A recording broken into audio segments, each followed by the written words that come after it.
It is Meta Monday. Meta Welcome Monday! to Masters of the Metaverse here on the Zombie Orpheus Entertainment channel on Twitch. I'm your host and GM, James Durham. Joining me at the virtual table, I have Helen Roundhill. I've got Chris Odie. Hello. I've got Sean Franklin.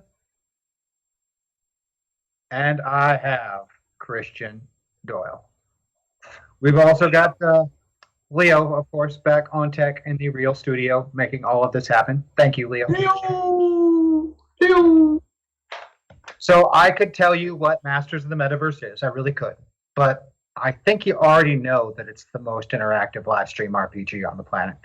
And I'm also pretty sure you know that you can use the store to influence and change the story live as it happens, right here in real time. And I'm also fairly sure that you're aware of our supporter polls, which you can use to give your favorite cast members a little boost or a little help out. No, something over here. But if you're not aware of any of those things, you should consider checking those things out because, the store is pretty cool. Being a supporter is pretty cool. And, the show is pretty cool. And if you're watching right now for the first time, I'm sorry if it's confusing, but it'll all make sense eventually at some point, maybe. One day. All right, a little housekeeping here. See, now, James went through the awesome job of hyping and talking about how cool the show is, and then what happens? Helen pulls up a mug that says "meh" on it. What are you doing, Helen? Way to kill the hype there. Good stuff. I see how you really feel, Helen. I'll be honest. I didn't think about my mug choice today, but Yeah.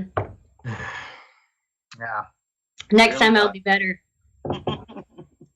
Well, how about the results of those supporter polls? You guys Yes, want to hear them? please. Yeah. I kind of want to hear him. I'm going to be honest. It really hasn't been going my way the last few weeks. Okay. Your Okay. way. It doesn't go my way. Nobody Yeah. was. That's it. That's an interesting change for you, isn't it? What was that supposed to mean? I said, what's that supposed to mean? No, I've It's suddenly weird how snarky you get when I'm not in the offset actual room with you. spontaneous deafness. I see. Well, Well, that's true, usually when Helen. you're I in the should room- point out that there are TFN and Zoe mugs available for sale in the TFN store. Oh, hey, that is Burke just pointed that out. Things might be a bit long to have during the show. I'm just, theoretically. Amazing. All right. Well, Check I've got it out. those results. So let's start with Sean, because you've been a little disappointed the last few weeks, and with health-wise, you're only getting plus 10 this week, so that doesn't really improve a tremendous amount. But hey, you get plus 4 to a roll this week, which is Okay. All right. that's not bad. You haven't been totally abandoned. Cool. I have been totally abandoned, so we're not even going to mention my numbers on this particular one. Oh, did they give you the penalty this week?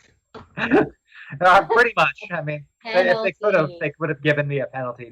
No one voted against me, but They probably just don't. It's probably just because they don't have a lot of faith in us as players with the superpowers we received.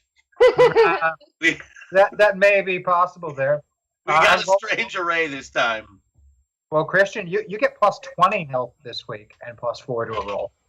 Yeah, plus 4 to a roll is going to help. Indeed. And Chris, man, Yep. you get plus 30 health this week and plus 2 to a roll. So one of the polls really favored Chris, and the other one not so much there. But they felt like he really needed the health, and They've Fair watched enough. me play before. That's cool. and Helen, you get plus 20 health and plus 6 to a roll. What? Dang. That's Yeah. not even real hair. It's my hair. I bought it. Yeah. It's true. I mean, it just defends. Possessive. Yes. Chris is saying- Everyone else got their verbal That's something me miscues and Helen done have during in the common. warm-ups. Both of our hair is artificially grown currently. Mm. I have no idea what Christian is talking about. Minoxidil. Yeah, That's what I'm talking about. It's Does it far work? too late for me for that one. Dude, Hey, my I don't bald spot's know. like gone. Check that out. But does it work, minoxidil? Yeah, like 2 months in. It's My brother's you using see like it way less of my this scalp year, now. and Feeling it is young. so impressive. Your brother, what, Helen?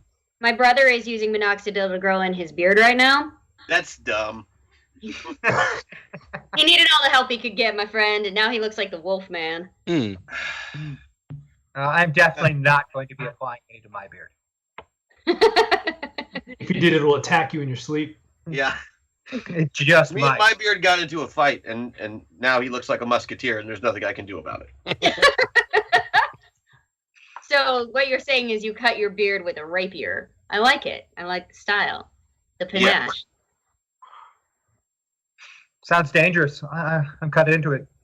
So last week on Masters of the Metaverse, our heroes traveled to the Metaverse known as 668, Sentinel City to some, but much further into the future than they've ever been before. In this far future version of Sentinel City, their beloved heroes are now the stuff of legends. This time, they have the avatars of the last of the Legionnaires, a group of dedicated superheroes formed by the likes of Butch Baker, Abigail, Hex Destiny, and Johnny Legion. And why are they here? Using data and resources acquired from their enemies' previous incursions into the metaverse, they have now been able to follow him and hopefully stop him from altering any timelines rather than having to fix the damage that he's done. So far, they have not seen a trace of this wily enemy, but they have uncovered a sinister plot of some sort being committed by the cops, the Coalition of Powers. All former Legionnaires themselves now dedicated towards a superpowered supremacy rather than the protection of mankind. Caught by a psychic attack on a secret island in the Caribbean and taken prisoner, will our heroes be able to uncover this plot and stop it? Will they be able to find their hidden enemy and learn of his sinister plans? Well, let's find out, shall we? 3 of our heroes are still unconscious. That's right. Attacked by psychic powers, laying there motionless on these steel beds. Of course, Thomas or Copperfield, depending upon who happens to be driving at the individual time, managed to evade that psychic attack with his incredible defenses against psychic abilities and track the enemies who had dragged his comrades here to be placed in some sort of machine. He was able to prevent that from happening and even incapacitate and tie up the lone individual left to guard them, Bark, the dog-like member of the Coalition of Powers. He found some interesting things in this particular room. The long decaying corpse of Dr. Migraine still hooked up to this machine. Hashtag MetaPoint. I have a feeling they will be needed. Why, Thank you, Sue. Thank you. Yes, I'm sure they will. Thank That you so is true. much. That is very true. All right, so there's the decaying corpse of Dr. Migraine hooked up to some sort of machine, the very machine that they were going to be hooking up your friends to. But even now, it seems that they are coming around. The psychic attack seemingly only meant to temporarily incapacitate them long enough to do whatever dastardly thing this machine would do. So Mike, Revelation, and Beacon are slowly waking up, or their pilots in the case of Crash and John Stone, brought forth from the strange visions you have just been having of, well, essentially what you found to be the most perfect places in the world, or your perfect memories. Someone wanted you to be in a very happy state when they had you unconscious. And the first thing that is noticed is, in fact, by you, Crash, as you are very close to the pilot there. The room is disturbingly and frighteningly familiar, not exactly to yourself, but from Butch Baker's memories. He has some very terrible memories of having his own memory wiped in this place, and something about Molly Migraine doing something terrible to her father here. But I don't know what, because my memory was erased, or rather his. Yeah.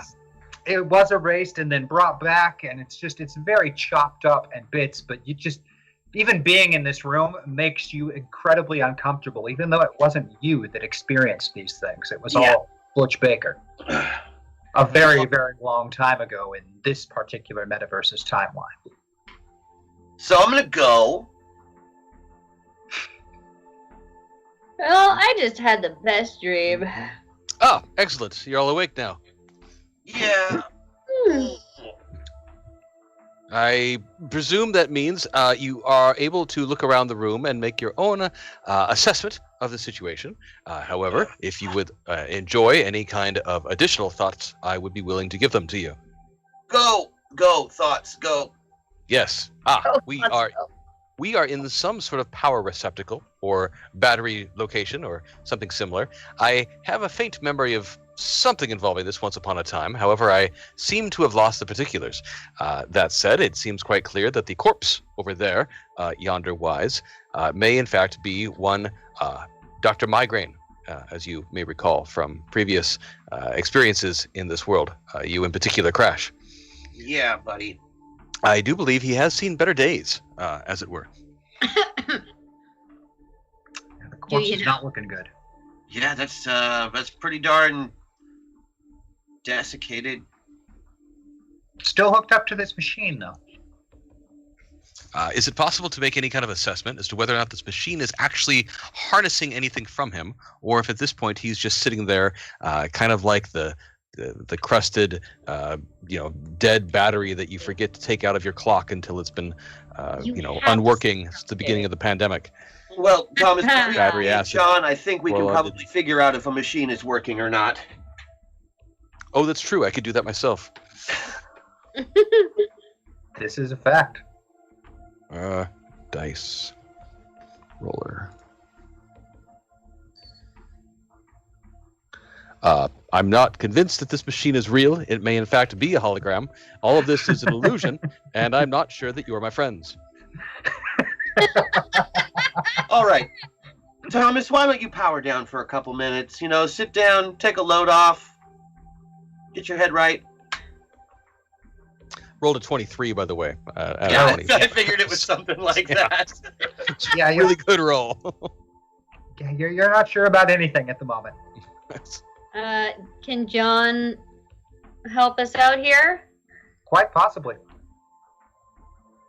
Think you can talk with these machines and tell us what's happening? Now, pause. I'm not in pilot mode, right? I thought I was. You are exactly in the middle, so That's what I thought. Okay, yeah. So you've got a little bit of Mike and a little bit of John in there. But before I do that, I want to address something with you guys. So I'm realizing now that we were under some kind of, hypnosis of some kind and having very vivid dreams. And in mine, I was respected, for being Mike. I mean, people appreciated my aquatic abilities, They called me Mike because that's my code name and my real name, but it's my code name. So they didn't call me other unflattering terms that people tend to throw about. No need to put any out now, but and I felt like when I was appreciated, I could function at my best. I could really hone the inner Mike and bring it to the outer Mike. So I guess what I'm saying is I could appreciate just some more respect for Mike. I mean, as we work together and try to thwart evil, it would be good if my cohorts would kind of build me up, is what I'm saying. I think just professional courtesies. That's all I'm saying. So you need the water wings of confidence to perform at your peak. Okay. Sorry, I was just making sure that my signals were coming through just fine. What were you saying, Mike? I didn't catch any of that. Nothing. What do you need me to look at? What am I doing here? No, never mind. Well, I'll take care of it. No, I can. I'll ask the machine if it's in perfect working order. Well, of course I'm in perfect working order. I am quite obviously in perfect working order and have been for quite some time. Well, the machine says it's working just fine. Are you drawing any power off your current supply? No, I am a transference unit. A transference unit. Can you tell me a little bit more about that? He can't because he's a machine and he can only talk to me, and that's the rules. Oh, fine. Can you ask him? I was going to. God. Glad to see you're back to normal. So what do you transfer? I initially transferred the consciousness of one Dr. Migraine. Into what? A secondary machine unit, a more portable version. Oh. Shit. So what you're telling me is, what you're telling him. Are you relaying this information to us? This is really what I want to know. I even do the voice that the machine does. It's great. I love that. I Good love impression. that for us. This one sounds Swedish. So what you're telling us is that Dr. Migraine may not in fact be dead. Well, I mean, clearly he's dead. What? There's his horrible, desiccated body. Well, his But how consciousness may go on. But are you implying that his personality and abilities and everything else may have been transferred to someone else or something else? Yeah. Another machine like this, but less portable. So then I guess that begs the question of, are we our bodies or are we our minds? Discuss. No. Would you like to know more? Yeah. I was created and developed to harness and control one Dr. Migraine. My original test subject was Molly Migraine, who used me to lobotomize and take possession of her father's powerful latent psychic abilities. Oh. Wow, she really took that villain turn seriously, huh? Dr. Migraine was flawed. Molly sought to rectify it. So you've drunk the Kool-Aid on this one too, huh? Well, he's a machine. He can't really drink Kool-Aid. Coolant. I have an idea. I have an idea. Seeing as how my John Stone self is in a similar predicament where I have a body inside a machine, an essence in a machine, and I've also had other essences put inside my essence with my essence in the machine. I might be able to get a deeper insight into the machinations of this kind of setup and maybe glean some information that might be helpful to us. How I would do that, I'm not sure. That'll be up for the GM to decide if it's a matter of advanced technology or some other kind of thing. But I want to see if I can almost bond with it or kind of find something out. Kinship. Give me an advanced technology check and then tell me what you're trying to learn. Erg. Is there a lot of rage in that machine? Hey, quit it now! You know what? I hate to do this to you, but for years I thought he was saying quit it now. And then I read somewhere that he's saying come with it now. He is, So, but okay. it's just because never mind. Okay. It was funny.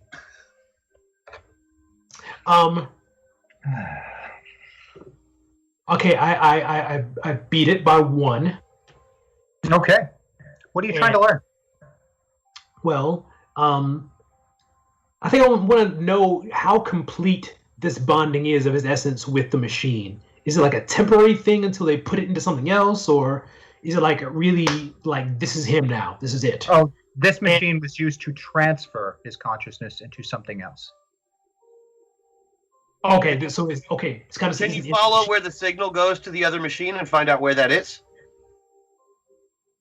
Yeah, I'm wondering. So can I do that? Can I either by technology wise or just some kind of metaphysical way to understand what he just said, like where that essence is, how he did it?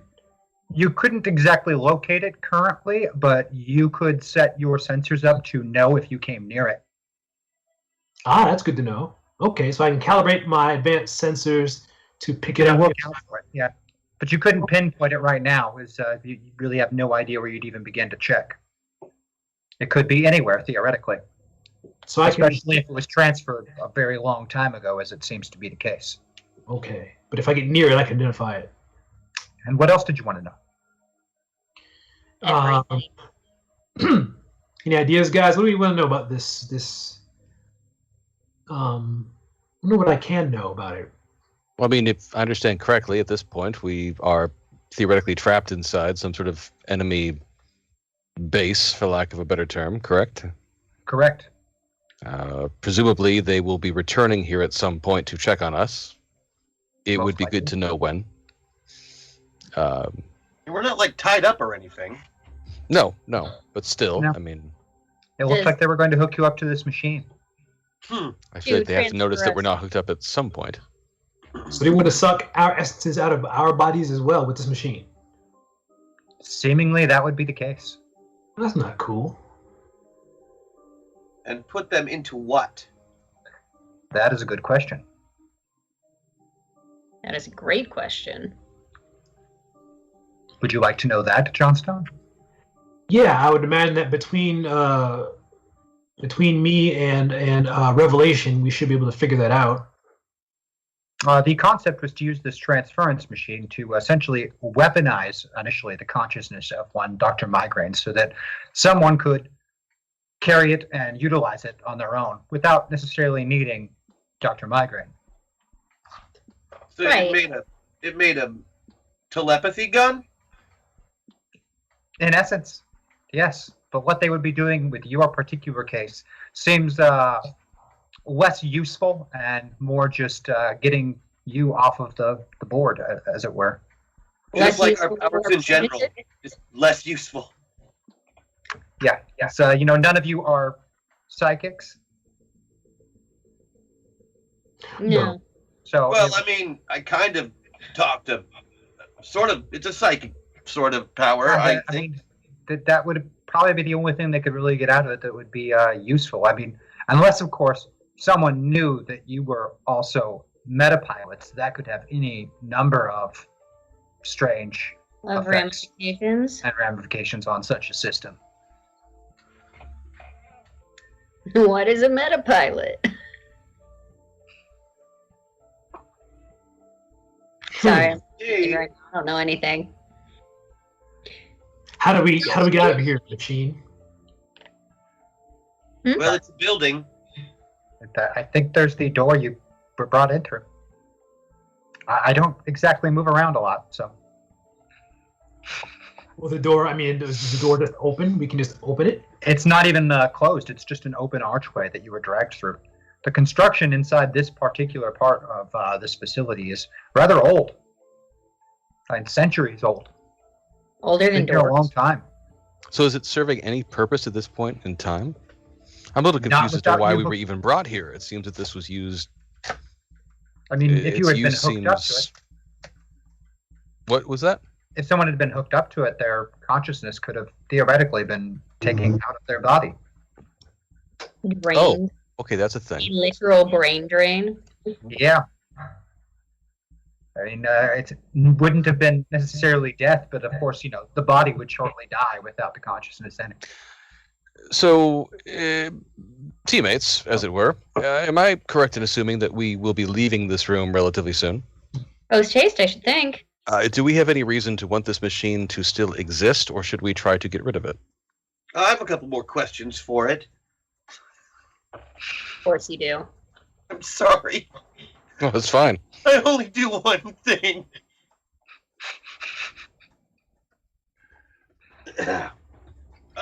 Yeah, was it used on anyone else? No. So it's only been used On Migraine. on the I was microphone. created specifically to be used on Dr. Migraine. Hashtag Thomas Buff. Who else has gone through this machine? Whose noggin is empty and ripe for the infesting? Seems a thing worth knowing. Yeah, Oh. but I just found that out for you, so not a problem. It's only been used on the one dude. It's a little surprising that they kept it around so long, though. Well, it doesn't look like it's brand new. No, it looks old. In fact, If nobody's used it since they first made it, why bring us here? Maybe they didn't really understand what they had. Mike, I wouldn't be past the cops to drain the life and Did personality out. those who brought us here use it on migraine? no, Molly did. So do they even know what this thing is? I can't really ask the machine that, unfortunately. I mean, if the last time it was used was that long ago, you follow? Yeah, As well pointed out, they theoretically would not. I mean, how could they possibly know what this thing was even for? So they were Why just would they do excited something about it like because that? it had some straps. So then somebody from the past must have come here to do it, because nobody in the present knows what it is. Oh. Okay, that felt insightful right there. I'm gonna start Yeah. calling you Mike. Nice work, Mike. I'm almost there too, man. Nice job, Mike. Oh! And now we have a mic drop. Oh. That's Brian all, Ocean. that's all I wanted. That's all I wanted. Wait, is Yeah. Mike your code name or is Mike your real name? It's both. Why not like Mermike or? I mean, it's the same. Why even have a code name?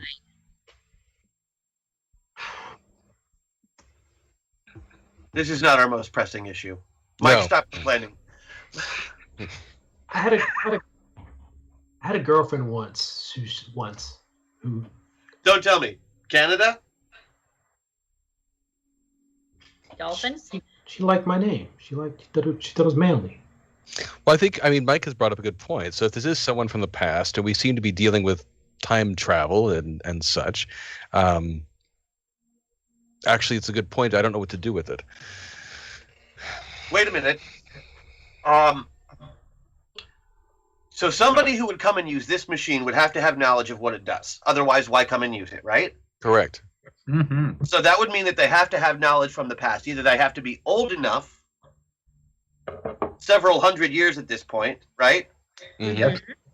Or they were a pilot who has the same knowledge that we do of 668. That's pretty terrifying, too. Well, and we've dealt with, where were we? The anthropomorphic, the world with the, no, you weren't there. Anyway, I'm sure you've been in places that I'm unaware of. I remember that very recently, John and I and some others were dealing with a situation involving a pilot who seemed to have been roguish and Francis. Help me out here, GM. My brain's Swiss cheese at the moment. Rogue pilot, you went back to the 1960s, right? Yes, Vietnam-ish. Yeah, I read the briefing on that, and that's how this is different so far. Everywhere else that we've gone chasing this guy has been in the past version of a world that we have been in, right? Yes. And this time you chased him into a future. This time we chased him into the future. Why would he go into the far future to change the past? There's not that many possibilities. Okay, let's say I want to get into the past, right? Yes. I, as a person, You would buy like the to go past, yeah. and visit the past. But time travel doesn't exist where I am, Okay. right? So, To go to the past. But I can go to the future if I wait long enough. And if I wait long enough, maybe they invent time travel. Or maybe there's a person here who gets the power of time travel. Or someone from the future comes to you and gives you the ability or the technology to do it. Right. So you have to there's travel. no time Maybe travel you have to travel to the Sometime. future to have the technology or the ability to travel to the past. Maybe this is just a waypoint, like a stop on the way to get where he is really going, which is in the past, but from somewhere here. My This brain sounds hurts. stupid, doesn't it? So are we presuming this pilot is gone now from this world in its entirety? Well, I don't think so. Otherwise, why would they bring us here?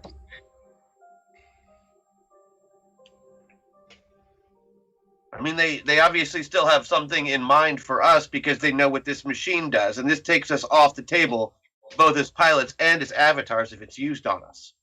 Hmm.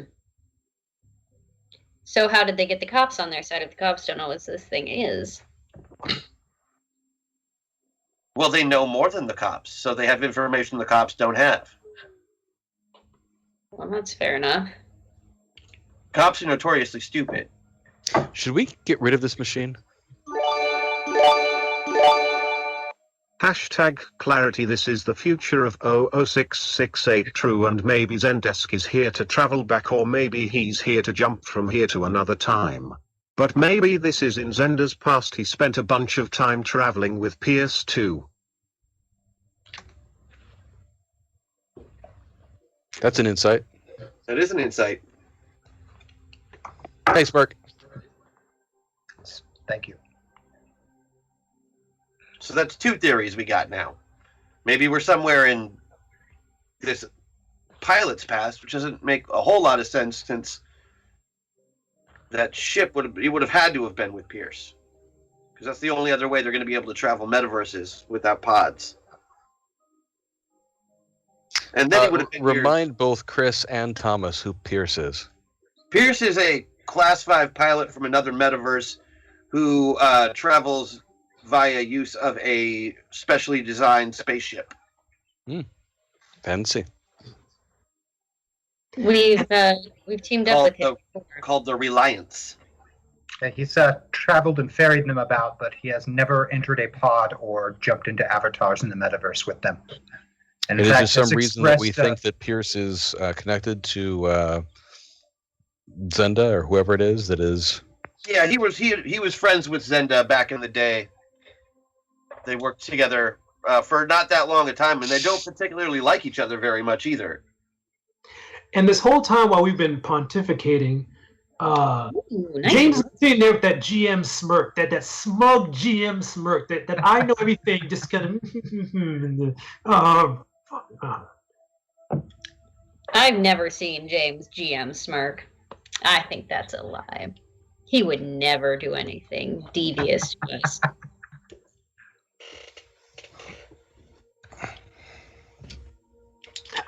See the thing he's doing with his hand? That's an evil guy thing. You see that? That they always kind of do something with they stroke a cat, or they play with their prosthesis or something like that. That's what evil puppet masters do. See, you hear that? Oh no. Well, I feel at quite a loss right now as to what we should do. Well, I think step one is we get the heck out of here. Do we leave the machine behind? No, we really shouldn't. It's the far enough future, so it's not like we have to worry about it getting destroyed in the past if we destroy it in the future, because it needs to be there for the past so this all can happen. How big is it, this machine? it takes up a whole wall. The whole wall? Big deal. Can we take it with us? Put it in the ship? Could just blow it up On the other hand, that might be exactly why they put us here. to Make us destroy blow it. up the ship? Or the machine? Why wouldn't they do it themselves? I don't know. Oh, There's got to be a reason that they put us in this room, right? Oh, sure. I mean, why don't we maybe- interrogate Bark over here? Wait a It's minute. not much of a prison. That I'm is gonna a go to good the I'm gonna go to the door and ask the Good door who brought us in here. Yo, them guys, they dragged you in here, and then the other guy with the cape followed you in. And then he scared the dog guy in the corner, and now the dog guy's peeing himself. Wait, the dog guy is still conscious? No, he's tied up. He's all. He's tied up. Yeah. Yeah. Have we interrogated the dog guy? No, No, Bart? we're not. Bark was once a legionnaire, just like yourselves. His superpower is that, he's a humanoid dog. Well, let's interrogate Bark. It shouldn't be that hard. his cool power is he can scratch his head with his foot. That's pretty cool. That's the part That's that's not straight what I up would G. pick as the power. Yep. It's his I'm not amazing going to say the self-cleaning other. ability. We'll go over to Bark and tap him on the head, scritch him behind the ear a little bit. He Anyway. has got What? his tail tucked between his legs and is shivering, and there is Oh. a distinctly large puddle of urine beneath him. Oh, who's a good Oh, boy? It's okay, Bark. boy. No, It's okay. no. Are there any aquatic life in the urine? No, there are not any aquatic life. All right, just checking. I would like to start trying to talk to Bark and calm him down enough to where he might be of use to us. You terrified him pretty good shortly before freeing your companions. Technically, I didn't. Yes, I know. Sabat did. Yeah. Or whatever it's called.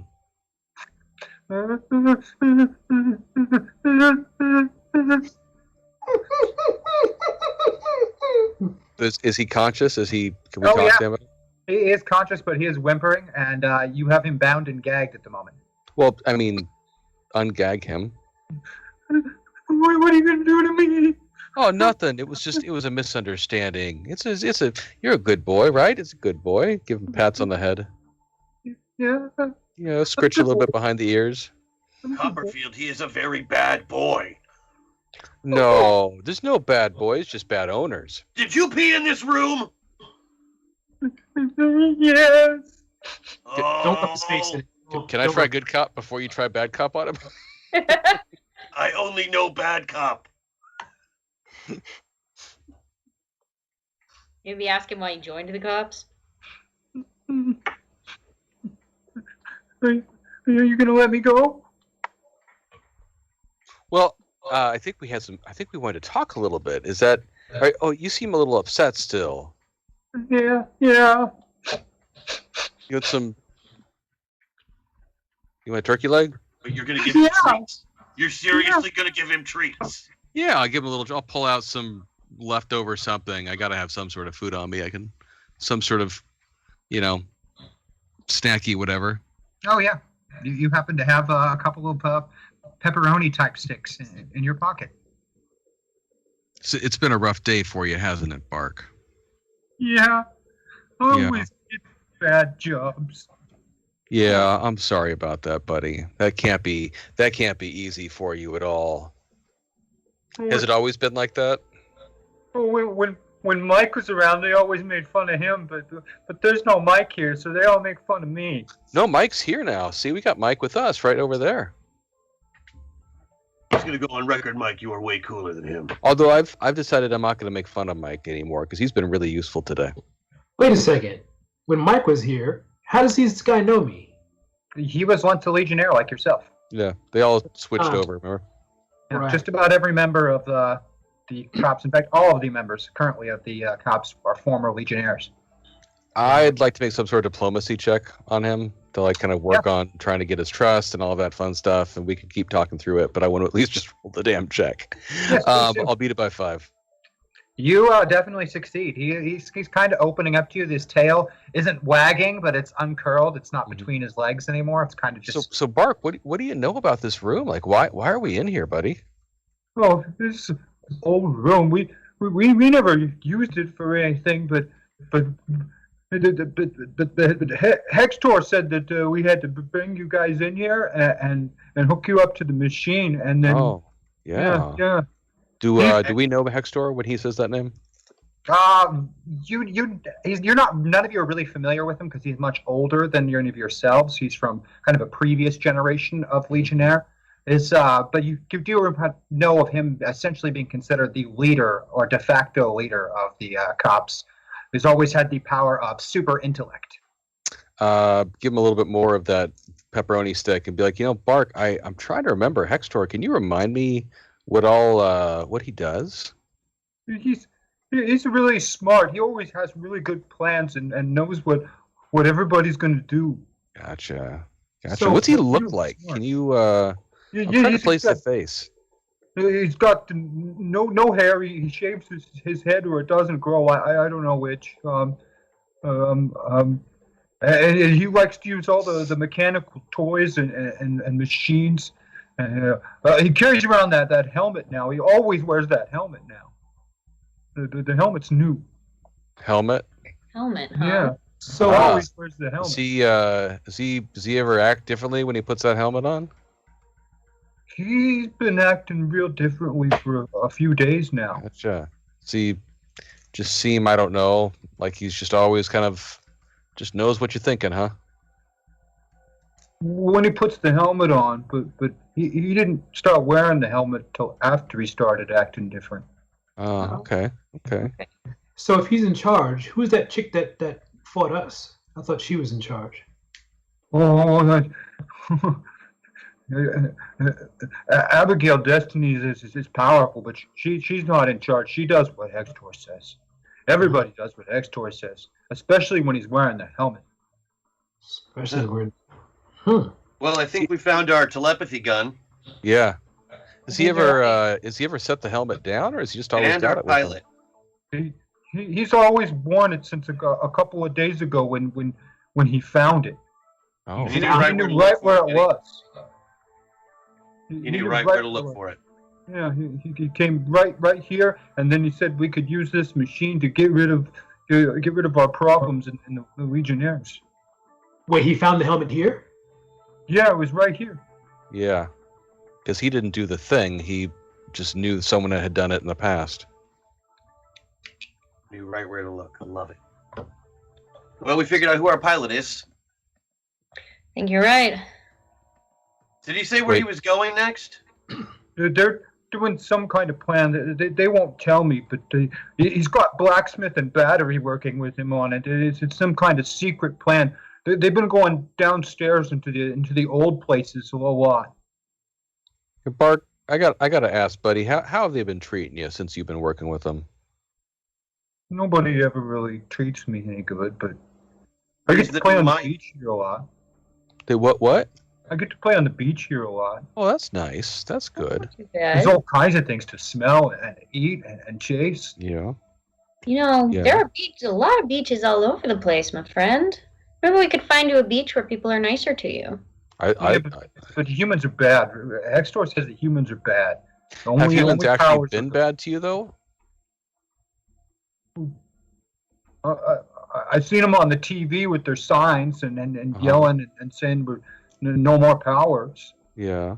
Well, But it because- sounds like you're saying these other super guys have been pretty bad to you, too. Yeah, I Yeah. guess. Maybe it's worth giving the humans a shot. Maybe it's not every human. Have you thought about that? Mhm.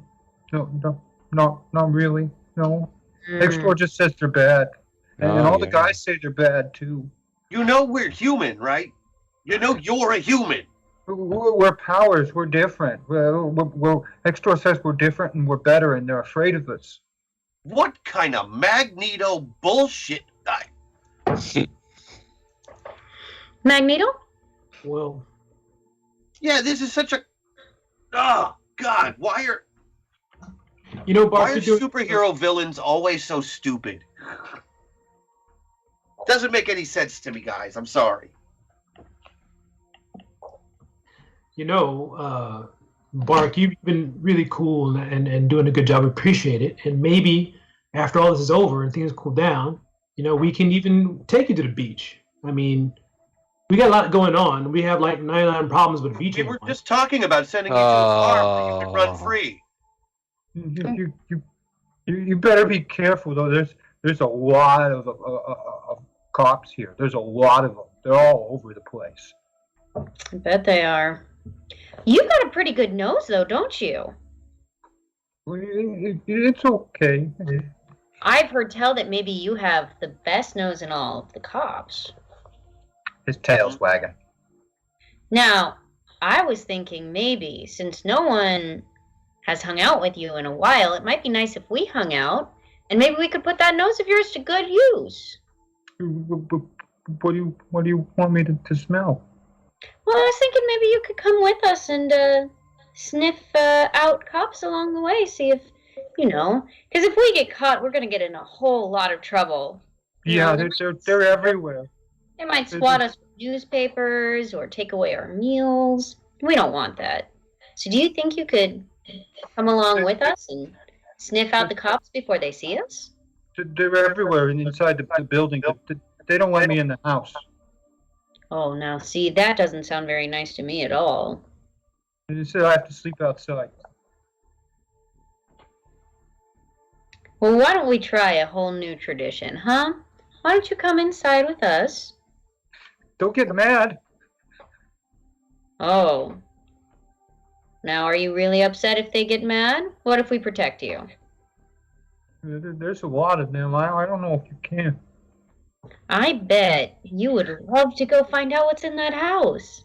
And it's scary. You know, all the precautions. There's Dusty and Flex and Livewire and Modem and Starfish and Greyman and Saboteur and Bullhorn and Elected and Glory and Shepherd and Paste and I bet you know what each and every one of them smells like. Kinda. Yeah. And I bet you know how to hide pretty good too, huh? So we're recruiting the traitor now. It's Is that possible. what we're getting? I mean, it's kind of basic tactics. Anytime you're able to convert one of your opponents Yeah, to your that's how they side. got him to begin with. He is very easily flipped. He's Well, a then- dog. You Then we offer start him- low and we work our way up.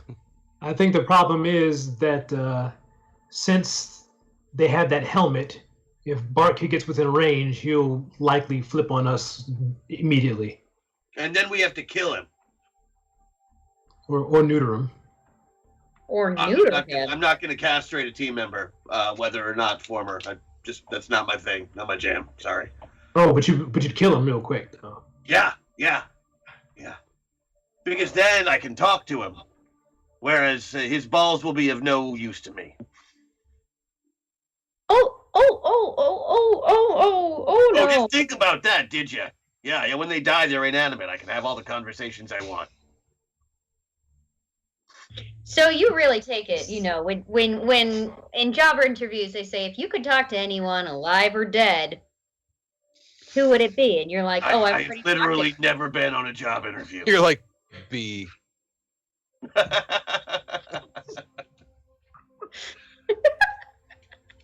Excuse me? B. The answer is B.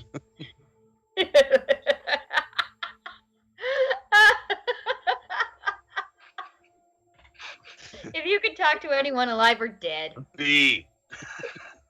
Exactly. Wow. Hey, Floor. What do you want? How many floors are below you?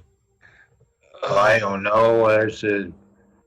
This place is built funny. They added stuff on and broke pieces of me off and dug holes in me. Where did they do all that damage? Where the metal starts over there. Oh, yeah, I see it. Well, thanks, man. We'll try and get off you as soon as we can here. That's In that all case- right. Everyone just steps on me anyway. Floors are always such bitches. Okay. In that case, I want to use John's heightened senses to do like a sonar kind of ping and see how many levels we have, and see if I can make like a echolocated map of this place. Give me a notice test.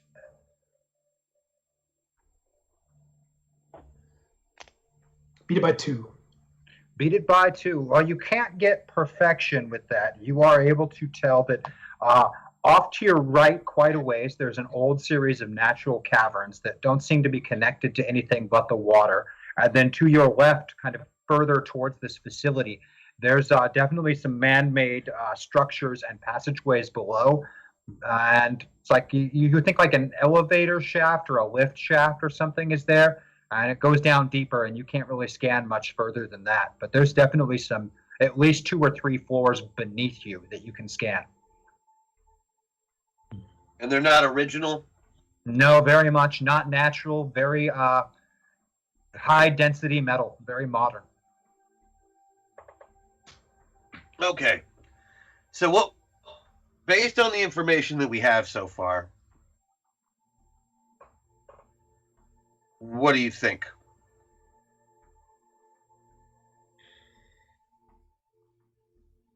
I think We know who our pilot is. Mm-hmm. We know we have some idea of what they're using as a weapon. Right, they're using that helmet that they made from Migraine's consciousness. I've been hit with that particular mind blast before as Butch. That was definitely Migraine's power, right? Oh yeah, 100%. That's what you got hit with on the beach. Somebody tagged you with it and tagged you hard. Yeah. I've been knocked out with that power countless times. So I definitely know that's So the what do power you that think you the use. likelihood is that we can find this guy Oh, and get we'll be able to find him. and get the helmet from him? The helmet is not our goal. What is our goal? Asking both in and out of character. I think, and this is again just based on the information we have to assume he's trying to get to the past. Sure, but I assume to the past with the helmet. Right. He probably needs the helmet and the Hadron Collider. And I mean, Sure. this is all And if stuff that we he's. can get This is any all. He's obviously he's building something down below this place, right? Then I guess we should go find it. And try and break whatever he's trying to build. I guess. Or failing that, using the same machine to follow him to wherever he went. Exactly. Does he need anything else? Is there anything else that he's looking for that we can get to before he gets to it? Sounds like once again this guy is one step ahead of us. At least. Right. So if there is something that we know he's going to look for next, we can be there, and then of him being ahead of us, we'll be there ahead of him. Problem is, we don't know what he needs. Hey, Bark, have you He heard was confused anything? long enough to not follow him. What's that? Have you heard them talk about plans? Have you heard him talk about stuff that he's trying to gather or stuff he needs? He said that this morning that they're about to have everything they need, but I don't see him much because he goes in the house and then Where is the thing house, goes Bark? underground. It's built right here, and he looks over at the wall, kind of where the new structure and old structure meet together. Why don't you make that wall see-through so we can see what's on the other side of it? One. You make the wall invisible. You can see a very large and well-appointed. For #clarity's sake, you know who your pilot is in. We've still yet to figure anything out about the pilot himself, save that he looks like Zenda and seems to be holding some sort of grudge. Yeah, that's true. Those are That's facts. actually more information than I had, and Thanks, Merc. that certainly explains a few things. Okay, that's more information. There's So- a well-appointed gym on the other side of that invisible wall. All So very you modern. confirmed he looks like Zenda? I think I just accidentally walked in on your frame, Christian. I apologize. Oh, no, I'm sorry. Did you say he looks like Zenda? That's real? I will neither confirm nor deny those rumors. Can somebody here do that then? If I remember correctly, that's true. I know that I saw in the last world something that made me think that he looked like Zenda. I scryed on him using a crystal ball, and that was some of the information that we acquired at that moment. Was that this pilot looked like Zenda? That I Is can confirm. Zenda at this point in the game? I So refuse you, to take many Thomas, things face can value. confirm that. That's big news. I did not know that. Yeah, Chris didn't know what you didn't know. Sorry about that. No, that's okay. You can usually just assume I don't know any of the stuff I haven't been here for. Yeah, that's fair. Which, there's a well-appointed thankfully, gym. isn't much. There's a well-appointed gym and like spa-type facility on the other side of the wall. Back to you is a very reptilian-looking individual. You're pretty sure it's Komodo. You're not really familiar with him. He's an older generation Legion defector, and he's currently doing some serious weightlifting while gazing into a mirror at himself. So I have a question for the party that I just need to know right now quickly. Do you want? Are we approaching this through the lens of we want our opponents to? How lethal are forceful are we going? I try not to really kill people anymore. That's just me. If I don't have to. I never want to kill anybody. Oh, I just wanted to understand if we're trying to take prisoners or how we're handling these guys. Oh, I always try to if I can interrogate somebody, get some With info, this or- crew and this particular group of pilots together, I wasn't going for subtlety. There's a reason I brought along the 2 Class 5s and the other big heavy hitter. Well, there's definitely do we want to open the door, go inside, and deal with these guys? There's no reason we shouldn't. I mean, obviously, some of them may be able to be redeemed, but if we do our job right, none of this will ever happen. So, oh, that's an interesting point. That's a good point.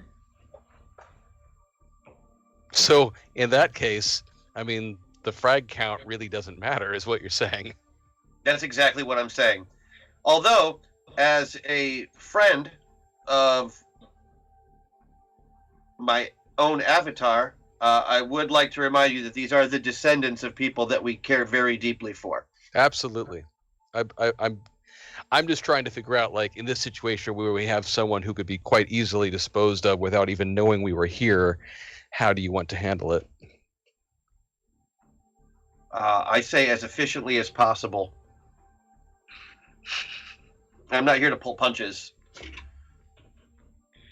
I am here to make sure that this world doesn't get completely messed up and destroy mine. Completely agreed. So that's got to be our first priority. Well, I'm here to Prime has to survive, and Well, if he's what are looking they trying into to a stop? mirror, Why are they trying to go into the past here? What the frick is in the past here that is so important? in the future past, Right. The Yeah. past as this present, or the... well, Because if I'm he's very looking lost, both into a in and out of mirror, I can character, so let me find know and I'll try to it help. easily. I believe what he's asking is, what would someone from this current timeline of 668, even being piloted by an outsider, why would they want to go to the past of 668? What would they want to do then? You don't do time travel plots. Didn't you see Heroes? They got to season 2 and then all fell Completely apart. ruined the second season for me. I'm right with you, John. It's not okay. It's not okay at all.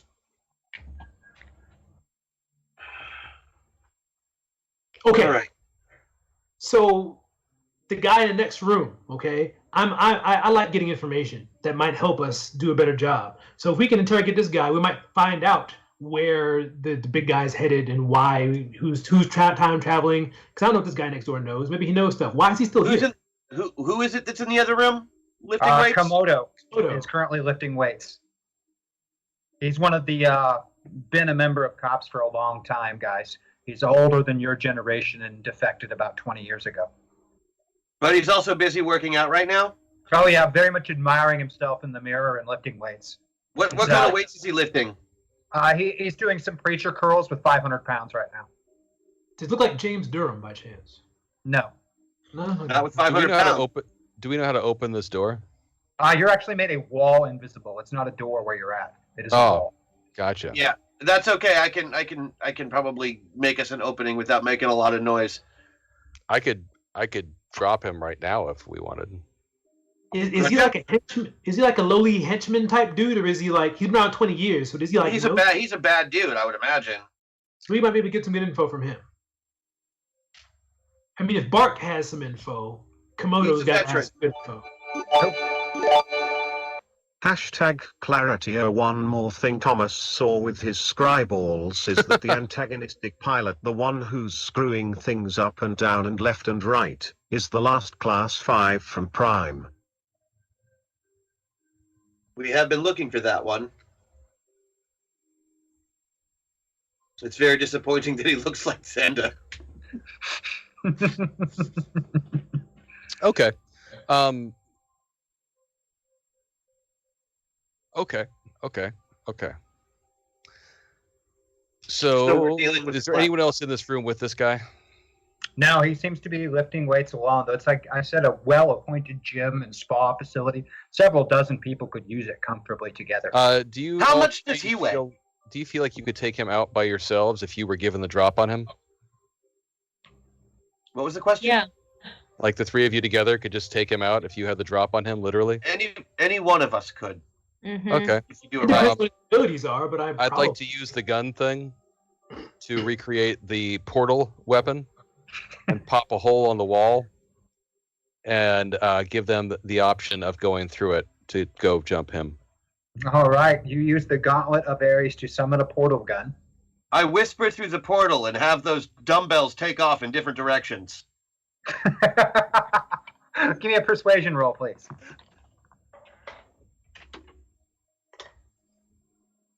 Oh, right. Gotta use. Wait, he's doing pizza curls with 500-pound dumbbells? Yes. It's a well-appointed superhero gym training facility, or Yeah. supervillain in this case. Yeah, I guess so. 8 and 2 is. Oh, I beat it by 2. I did not expect to even make that. Begrudgingly, both sets of dumbbells take off in different directions, pulling his arms and staggering him. He stumbles into the mirror And and as cracks soon as his arms are like out in different directions, I'm just gonna like fly through that portal and cold cock him in the face hard as I can. Give me a fighting check, please. Now we can use better dice. Take that, face. 7. Beat it by 11. Oh, that's going to be a critical success because he doesn't have a dodge bonus due to you surprising him. I hope And, he likes 100 points of damage. Yeah, you crack him right in the head, and he staggers a few steps forward, does a complete turnaround to look at you, and then falls face first on the ground. He's Yeah. down. Is he unconscious or just stunned? His chest is still rising and falling, but his tongue is hanging out and his eyes are closed. Excellent. Shall we enter in through the portal, and is Bark coming with us? I'm not allowed in the house. Stay. I guess that answers. Down in the corner. Is there any way to glean some knowledge from Komodo in his current state? Wake him up. But we should tie him up first. Wait, I assume we know who Komodo is, right? Yeah, so he what his is powers- super strong. Yeah, strong, tough, not too James, bright. before we hop through the portal to the other side, I'd like to turn to Bark and say, so that you have something to do while we are gone, fetch. And then I'd like to use the gauntlet to turn it into something that fires rubber bullets and start firing off rubber bullets in the distance for him to go play with and find. He takes off at a dead run, tail wagging so fast that you can't even really keep track of it. Good boy. And then through the portal. Very nice. All right. I'm going to pry open Komodo's eyeball. Are we gonna Wow. tie him up? Are we gonna tie him up first? Oh, sure. Yeah, I mean, I'm just saying he could throw you right through that wall. Fair enough. All right, let's tie him up first. With what? He is out like a With light. the barbells. We'll just have the barbells wrap themselves around him, the big ones, you know. Great. All right. Hey guys, I know you're really busy from pumping, but would you mind just keeping him down a little bit, wrapping him up a little bit, you know? It'd mean a lot to me, and I'd start working out more if you did it. Yeah, I got it. You know, he never cleans us, so I think we could do that for you. All right, thanks, guys. You mean he never never cleans wipes you? it up. He never cleans you, or he never Yeah, cleans you know what? I'll do a wipe down on you right now. Thank you. I clean the equipment. Fine. Oh my god. I shine a light in Komodo's eyes. See if we can wake him up. He is out like a light. Somebody hit him really, really hard. He even got blood trickling out of his nostrils. Maybe So, I jogged him a little too hard. Yeah, he's probably got a concussion at the very least. so what I'm hearing is we're not going to get any useful information out of this guy. Anybody got any psionic powers? No, but we have some medical powers between us, I'm sure. True. I guess that's true. Maybe a just quick healing check and some water. or a mild. There is a electronic pool shock. right next to you. Nice chlorinated one.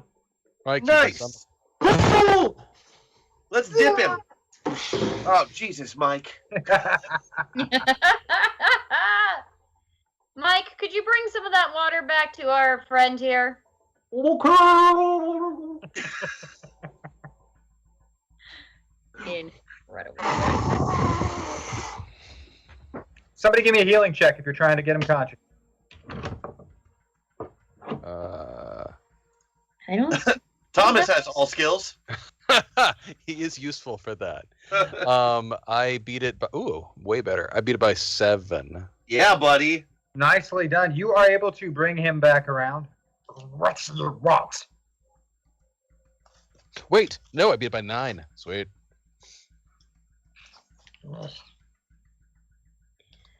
wants to interrogate him? I'm going to kill you all.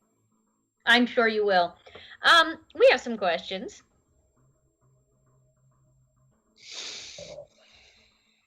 Beacon, Yes. you gonna do the interrogating? Oh, I mean, I could. I mean, unless somebody thinks they might be better at it. If he was a rock, maybe. Sure. Okay. Sure. Yeah. Okay.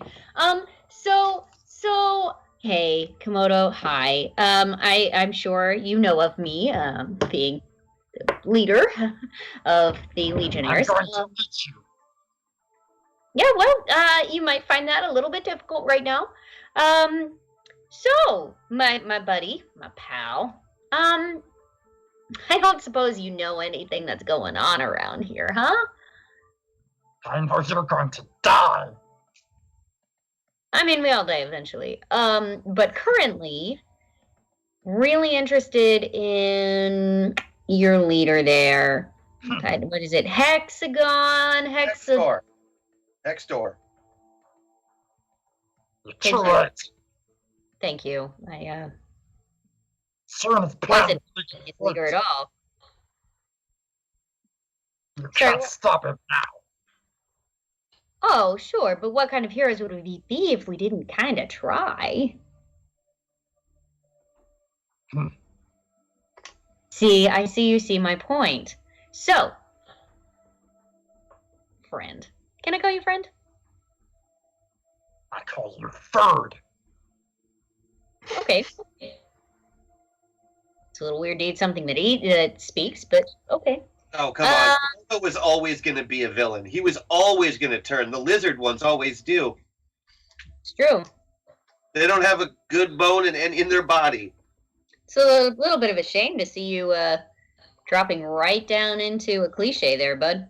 Yeah, totally obvious. I feel like, you could have done so much better. You could have subverted expectations, but here you are. Bad guy. The Legionnaires are here! He's trying to yell? Yes. Nobody's going to let him yell. His voice just simply echoes through the gym. So, friend, can you tell me where the secret lab is? You know there's a secret lab. There's always a secret lab. Tell me about it. What should I tell you? Oh, I don't know. Maybe because we have you pinned. Maybe because there are a bunch of dumbbells just waiting to bash your brain in. Threats. Maybe also, I know that tail grows back, but I know it's probably pretty painful when it starts to come off. Beacon, I don't think he actually knows anything. Oh, I mean, you're right. Just given the stupidity of your average lizard, I really can't see any reason why they would have bothered to fill him in. That's probably why he's alone pumping weights right now. Yeah, he That's doesn't. true. Sent him off to have his happy time, recognizing that he was of no more use. If they Keep needed him in something, the gym where it bash can actually in be later, useful. Bark had some pretty good information. Maybe they trust Bark more than They trust probably trust Bark a lot more. Would you trust this guy as far as Bark's you a can little go? cane. You know what are better than lizards? Fish. Like, fish are way more useful. Thanks, It's too Mike. late. He's packing up the load. He'll be gone. You can't stop him now. Well, Maybe that's true. So he doesn't know anything. Yeah, clearly. If he knew anything, he would know how we could stop it. He would I'm know. not How... allowed in the lab, okay? Of course you're not allowed in the lab. You smell like a lizard. It's gross. We keep finding the most useless henchmen over and over again. Do you know anyone who is useful, buddy? Anyone at all? Isn't a Komodo something you take a dump in? No, that's even less than a Komodo. That's just a commode, Right. which right. could be his nickname. Might explain why he smells so bad. Oh, because when reptiles get afraid, they make this horrible stink. I'm not afraid. Yeah, So bad, buddy. yeah, you are, bud. I can actually talk to your stink, and it's telling me how afraid you are. Also, I would like to point out that the guy who talks to rocks knocked you out in one punch. You think you're going to get a promotion with that? Maybe you could, like, tell him Mike knocked you out. You'll never get there. We'll never get where. The whole house is crawling with cops. You'll never make it to the lab. Oh, I don't know. Where's the So lab? the entrance is in the house. Yes. But you probably don't know where because they're not going to tell you how to get there. Wow, bud. What How did a it get joke. that useless? They don't have to tell me. I smelled it. It tasted in the air. It's in the library. Ha! What's Whatever in you say, Commode. Oh, So the library, you say? Oh, I mean, it's not in the library. I mean, if it's in the library, they probably have some sort of secret door. You gotta pull on a book that's a lever. Not that you would know anything about that. Probably can't even read. Where's Bark? Let's ask Bark. Yeah, Bark would be Mark is better. off chasing balls at the moment, and also has never been in the house. Keep that in mind for Bark. all right. Let's. I think we found out what we needed to know from this Should I put gentleman. the lights out on this guy? I don't want to hurt him too bad. Is there like a? Trank gun from Jurassic Park. He slumps over, Well, snoring. Copperfield, you are literally 5 times as useful as you were I know, that's why. like an hour ago. It's why I took it. We haven't had one of our guys with a magical artifact like that in years. That's going to do the team wonders. Now what? We go to the Now, library. now we got to go to the house. Yeah, this gym seems to be has doors leading out of it, which you didn't have access to before using a portal to jump inside of it.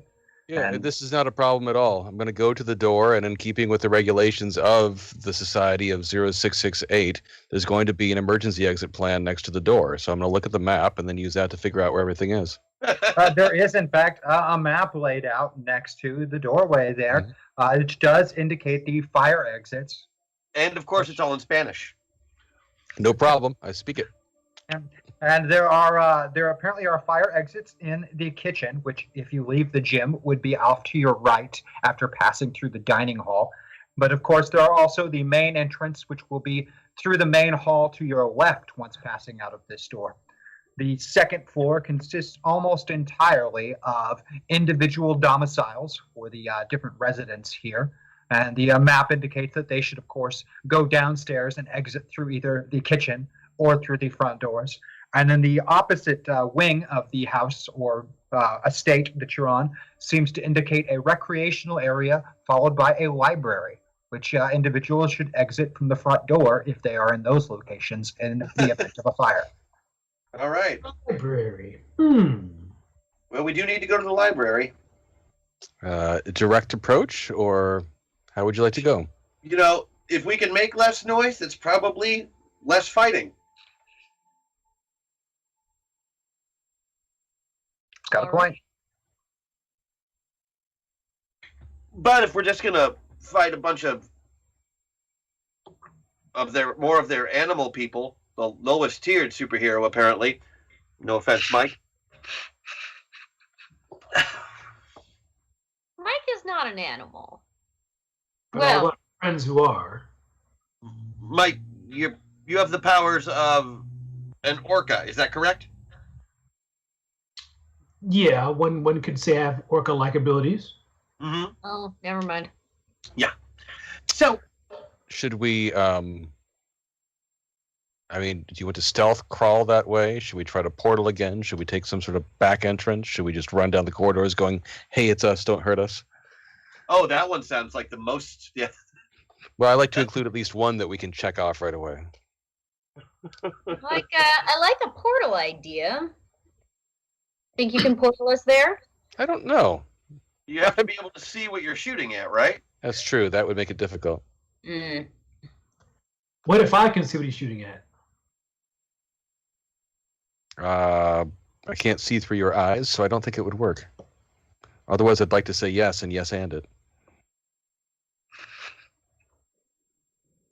So would Well, I. since we know where the library is, we can at least figure out a way to sneak that direction, correct? Yeah. I mean, if there's no one in the main hall or the rec room, then you should be fine. Well, and shall we?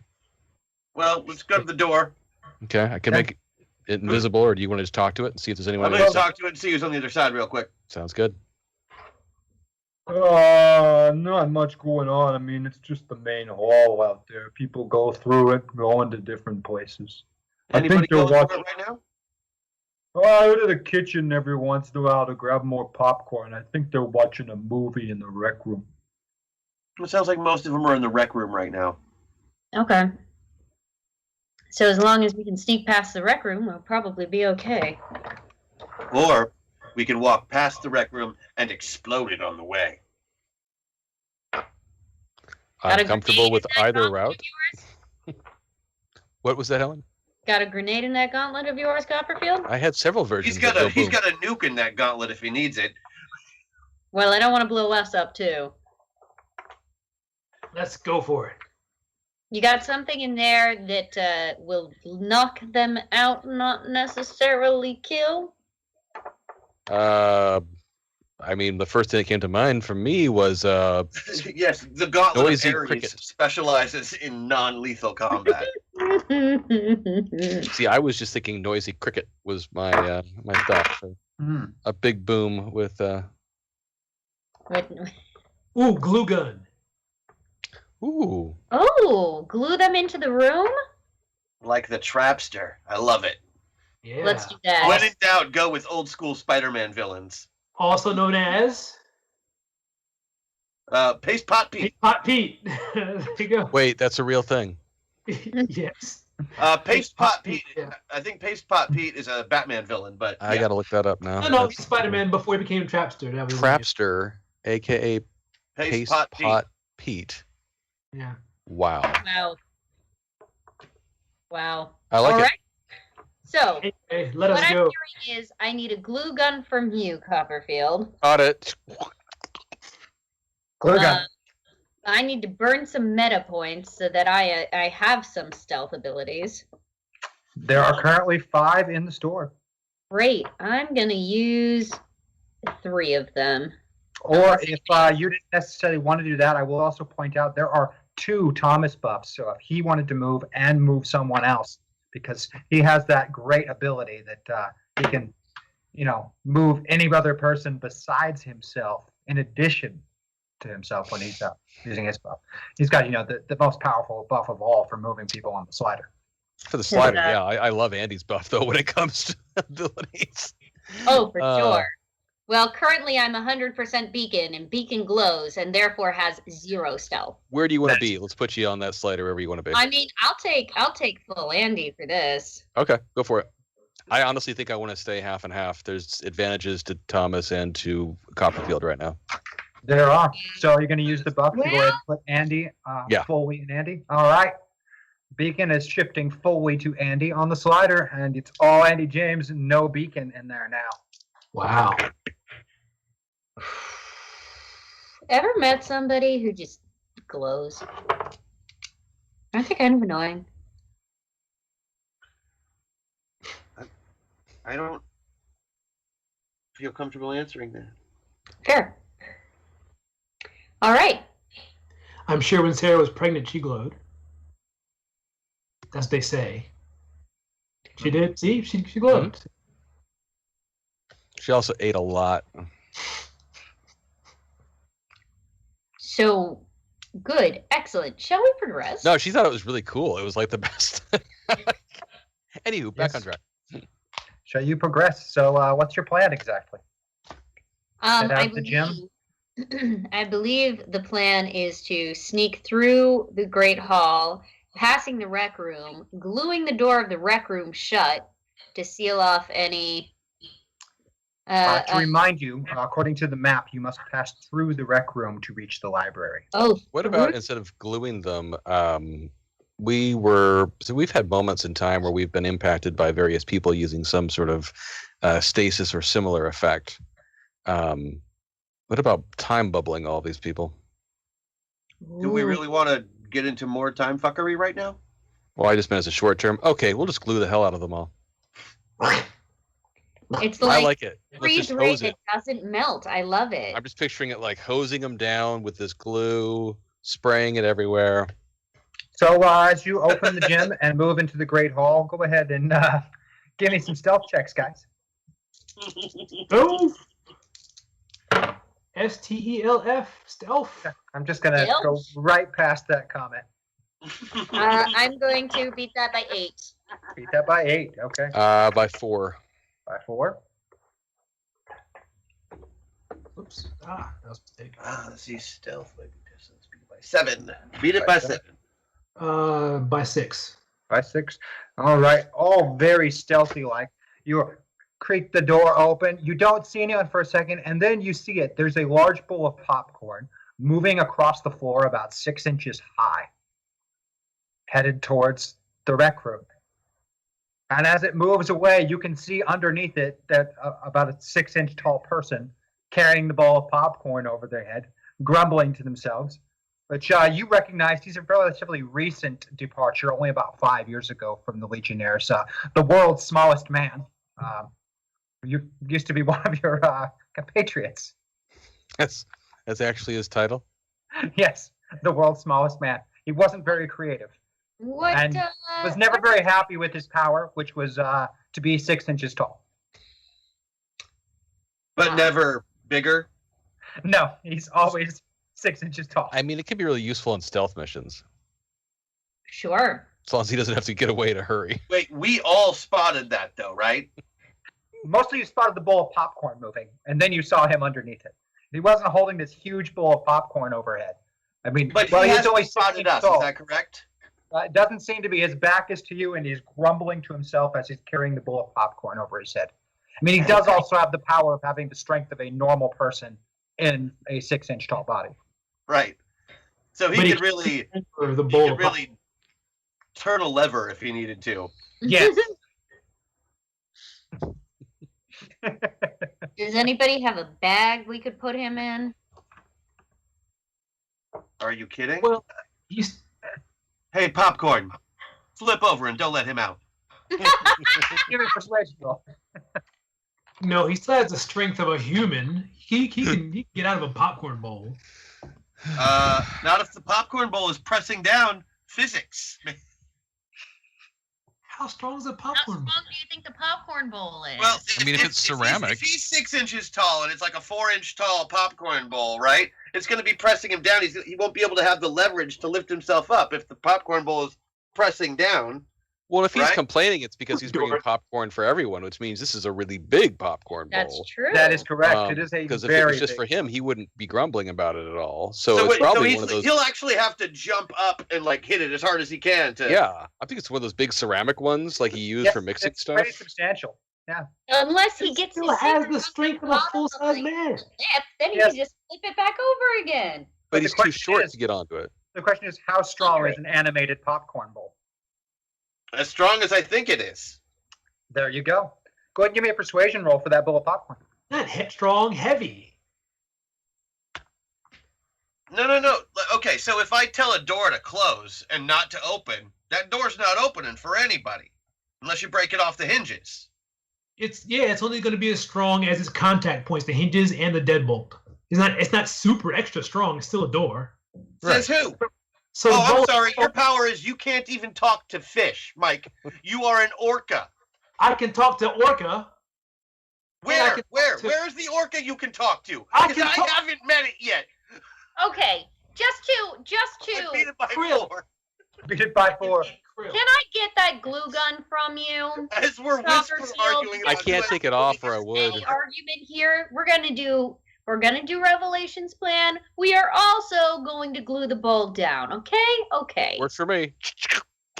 All right, it flips over on him, and you glue the bowl down. You can hear his very muffled shouts from the inside. Plus, No, side, it's- he won't starve to death. No, and he is very buttery at the moment as well. It's so he's 6 inches of lubrication right now, is what you're saying. Yep. He could fit anywhere. That's the worst superpower I've ever heard of in my life. Should we poke a hole in the ball? So He's he can actually breathe? now like the world's most awkward superhero. Incredible. What's your ability exactly? Well, I'm exactly 6 inches tall, and I'm incredibly well lubed. He can really get inside the issue. Yeah. Oh, the popcorn bowl is glued down, and the world's smallest man is trapped inside. Stage 1 complete. Let's keep going. I like this is our version of like taking out the guards all silently Rambo style. I feel kind of bad though. I never like to reuse the thing, and we just use the glue gun. So maybe I should use the gun to do something else. Like, I don't want to go with the Chad friendship blaster because that just seems, I don't know, inappropriate, and I'm not sure it would work because it's just such a unique weapon. But, what about like the happy proton packs from Ghostbusters 2? Oh yeah, positively charged slime. Yeah. I Would we mean, get these guys on our side if we used it? Only I mean, one way to find out. It Well, might we make connect them with less that. hostile, but I mean, if they're in there watching a movie, all we really have to do is get them stoned enough not to care. Oh, that's true. They're already watching a film. They are. You can, in fact, hear the sounds of screeching tires and an occasional explosion from the other side of the doorway in the rec room. So if you just, pump in some happy dust or whatever, That works for me. Happy dust from. he's got a gauntlet that can pull any weapon he can think of out. So we need a big doobie. Don't they have like a weed grenade or something? Pretty sure there was a plot of And a if Get they Started don't, will they episode. please make one for me? Pull the opium bonfires from the Hong Kong revolutions. There you go. All right, yeah, you can definitely hear there's a movie going on inside. We should probably hold our breath as we go through then. Not a terrible plan. You don't want to get high off of. Hold your breath, a revelation. Breathe deep before you go in. Yeah. All revelation. right, as you guys sneak in and let off this immense cloud of opium smoke, they are, of course, watching Fast and Furious 93 on the screen at the moment. Oh, God, Vin Diesel has aged so well. The smoke fills up the room pretty rapidly, and while most of them are already enjoying the film, soon they're deep in conversation about the incredible subtleties of this Fast and Furious franchise. And how Vin Diesel's voice has somehow gotten even more gravelier. Yep. So they're as completely someone wasted. who has actually not watched a single Fast and Furious movie, I was very confused when I recently realized that they now fight global terrorism. Oh yeah, because they're all about family. Yeah, I was still locked Yeah, into the all about original that. commercials. I had no idea it had gone that So far. please take this internet as a show of our appreciation of your breaking James and Helen at the same time. Oh, and half a hashtag meltdown to go with the existing system shock that I hope James Thank you, drops on Chad. you too. Oh, I'm going to. Don't worry. I was just waiting for the right moment. And then passing through the rec room and entering the library, and we're going to take a quick break, and we'll be back with more Masters of the Metaverse in just a Look at few that. minutes, guys. Woot woot. Woot. See you in a minute.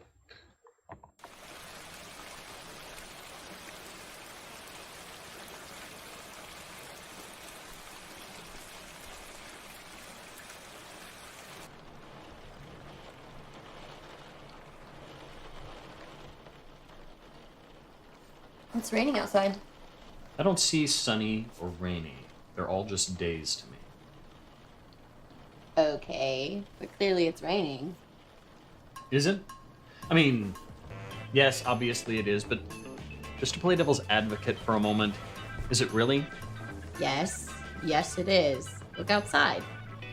So you want it to be sunny all the time. Is that what you want? You want constant sunshine. Have you ever heard of a drought? No, that's not what I'm saying at all. I'm just saying that it's raining. Look, don't be such a hater. All days matter. Dude, just look outside. You know, my cousin was caught in a snowstorm last year. Where was the outrage then? I'm just pointing out. It rains so much more in India. You have to deal with so much less weather in this part of the world. But I don't know why you're complaining. True, it was raining, but it's completely stopped now. Ancient history. Get over yourself. I studied meteorology in high school, and the term is actually precipitation. The climate changes are clearly part of a natural cycle that has nothing to do with us. So, rain should be underrepresented. Maybe rain just writes better science fiction.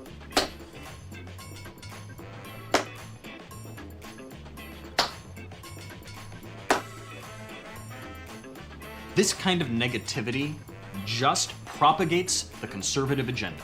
People who wear raincoats anyway, right? F you. You ignorant Did you back and your or were you just that way? I hope you get rained on. That'll teach you a lesson. To push this dry-hating cumulonimbus bull.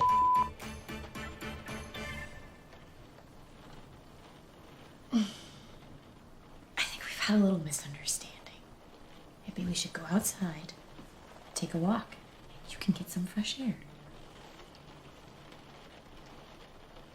In the rain?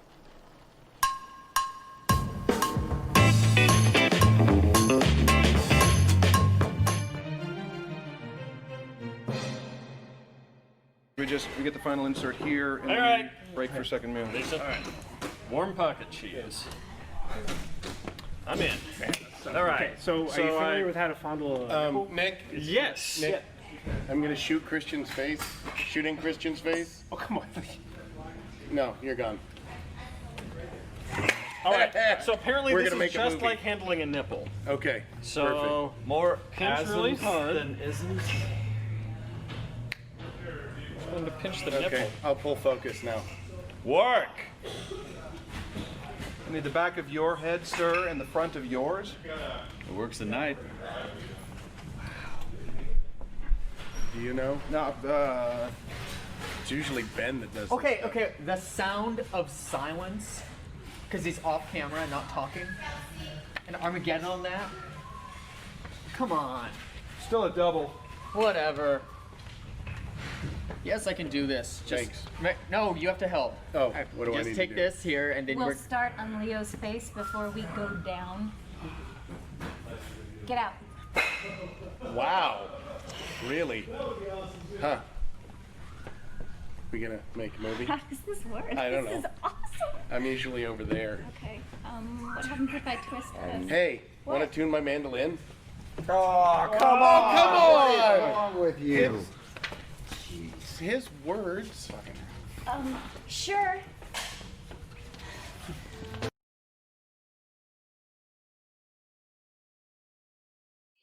What? What are you doing here? Red car. That is too big. Ben's mom. Come on. What? Ben's mom is off limits. What I've heard. Oh, get out. Out. Hey. What? Really? Wait. Why am I even in here? You're filling in for Andy. Okay. I don't even have to go. I just. Wait. Here you go. Are you serious? Seriously?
And we are back. Welcome back to Masters of the Metaverse here on the Zombie Orpheus Entertainment channel on Twitch.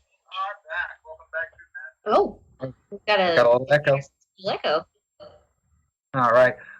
Let's see. Earlier, so far in our episode, we have found out some all kinds of wonderful and crazy little facts and secret bits of information.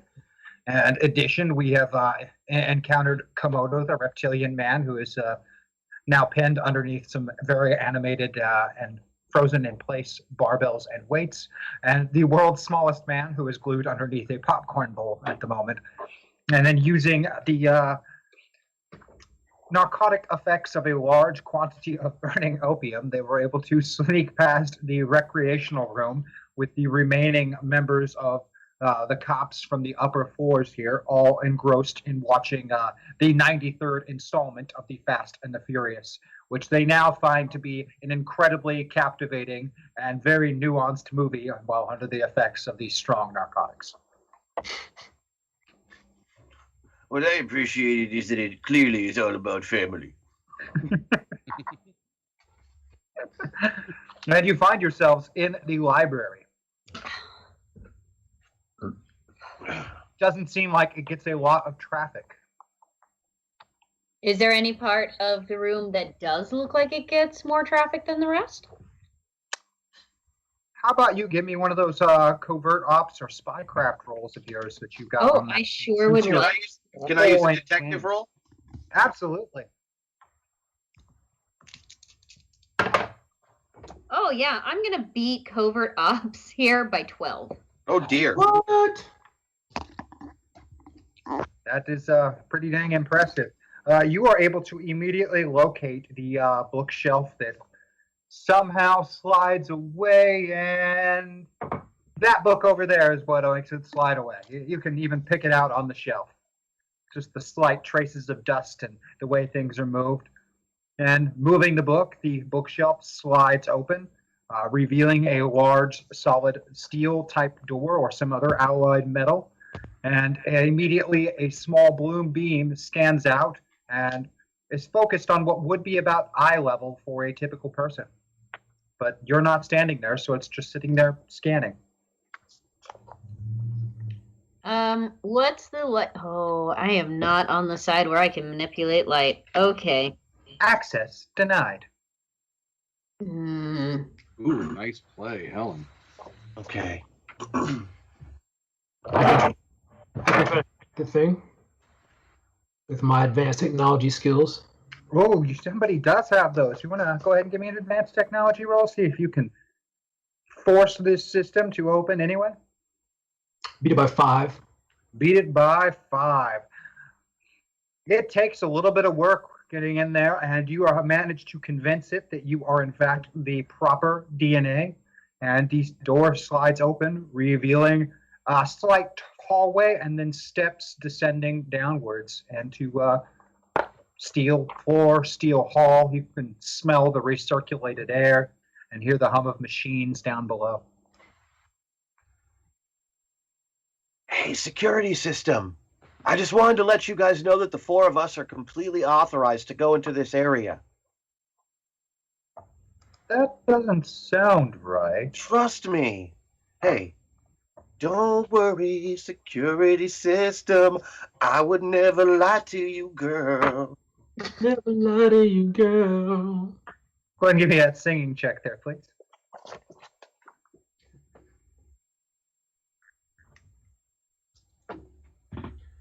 Let's see, 11. Beat it by 7. Beat it by 7. You believe that you have got the security system on your side at this point. It's even humming along to your lovely tune.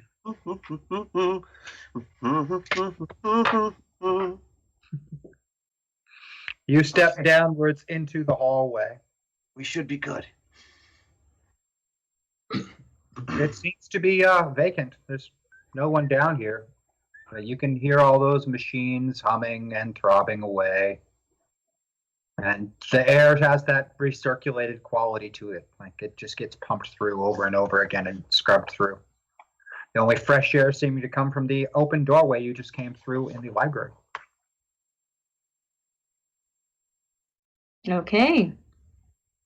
So I guess we're gonna descend into the lab. Okay. You make your way down a long hallway, and it opens up into a laboratory type area. There are workstations for a variety of mechanical and scientific projects, along with what looks like some kind of experimental area behind thick safety glass. And there are several holding cells containing wild animals. Overlooking one of the science experiments areas in a lab coat with his back to you is Witch Doctor with the question mark. A longtime member of the cops. I'm sorry. He has several doctorates. Is that his power? That's horrible. It is, isn't it? He has several doctorates, and that's why you call him Witch Doctor. Is that right, James? All the different Doctor Who's. No, he's he I'm does sorry, have I many said that wrong. doctorates. I'm sorry. That would be Doctors Who. My apologies. He has many doctorates, but mostly he has many different Sandwiches? Like there's different mannerisms. There's the mad scientist doctor, the doctor with the good bedside manner, the wacky zany doctor, and he seems to shift which one is in control. Absolutely. Okay, so multiple personalities, all of them doctors. Yes. Got all it. of them different kinds of doctors. Yes. Incredible. But ironically, he dropped out of college. They're all honorary. In fact, he actually has no real doctorates. He just has those that knowledge through superpowers.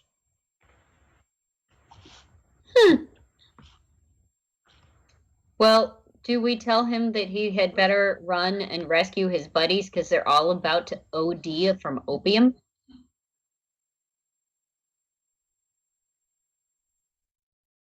I mean, if that's what you want to do. I mean, we could do that. I mean, How if do the we feel extent about that, if team? the extent of his superpower is that he has all of these doctorates, I'm thinking just taser. Well, hold on. He runs his lab. We might need his knowledge. Like, hey, what does this stuff do? Who made the thing? What are we trying to look for here? How do we stop it? Blah, blah, blah, blah. At that moment, he looks over his shoulder and seems rather surprised to see you. I didn't realize I had any appointments today. Oh, why don't you just take a seat, get comfortable on that bench, and tell me what's bothering you? What's on your mind? I've got a fever. And the only cure is more cowbell. Cowbell. Haha, yeah. That I thought it sounds was like a very multiplying. strange condition. You should see a medical doctor for that. I am a psychologist. Oh, my fever might be imagined. There you go. I have heard of this condition before. Why don't you tell me more? Will you tell me about your mother? My mom's a really nice lady. But she's really terrified of time travel. And, I think sometimes What are you miscreants doing in my lab? You'll foul my science experiments! Mad scientist is here. Good. Hounds! Destroy them! Master, the hounds are currently in for repairs, sir. Can I get everyone to roll initiative, please? Gosh darn it. Dag nabbit.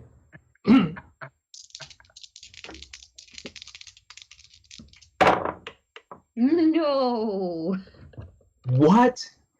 Ah. Okay. Hashtag Andibuff. I told the witch doctor I was in love with you. I told the witch doctor you didn't love me true. And then the witch doctor he told me what to do. He told me ooey ooh ah ting tang walla walla bing bang. Amazing. Sounds so awesome with Chat's accent. It does. Well, what do we got, guys? 23. Wow. 20. 13. 20. Did we match up initiatives again? Didn't we do this last week? Matchy matchy same same. Matchy matchy same. Who Yeah, went first in fact- last time? Yeah, I don't know. two You can of go you first. do match things up.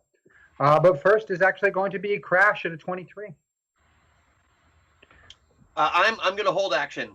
All right, I'm holding. I'm going off my commander. Oh, Got it. that'd be first. All right, so it's either going to be Andy or Copperfield next. You got something to say there, Andy James? What? You Nothing. got something to say? Nothing. I would never.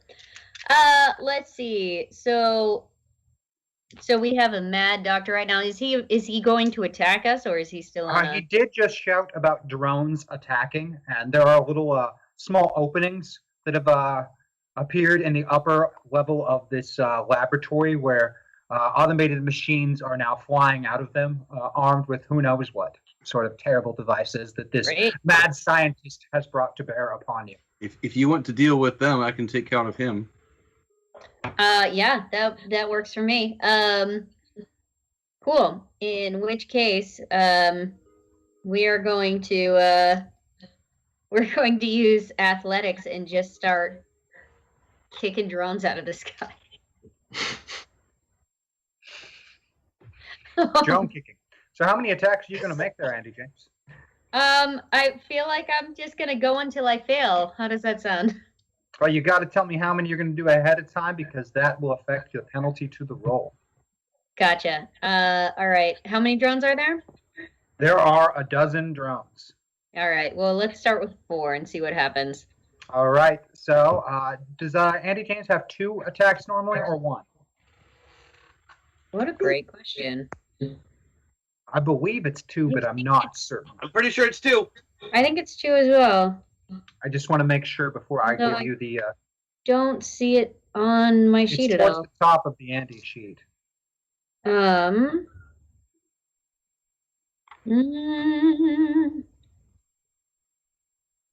I don't see it.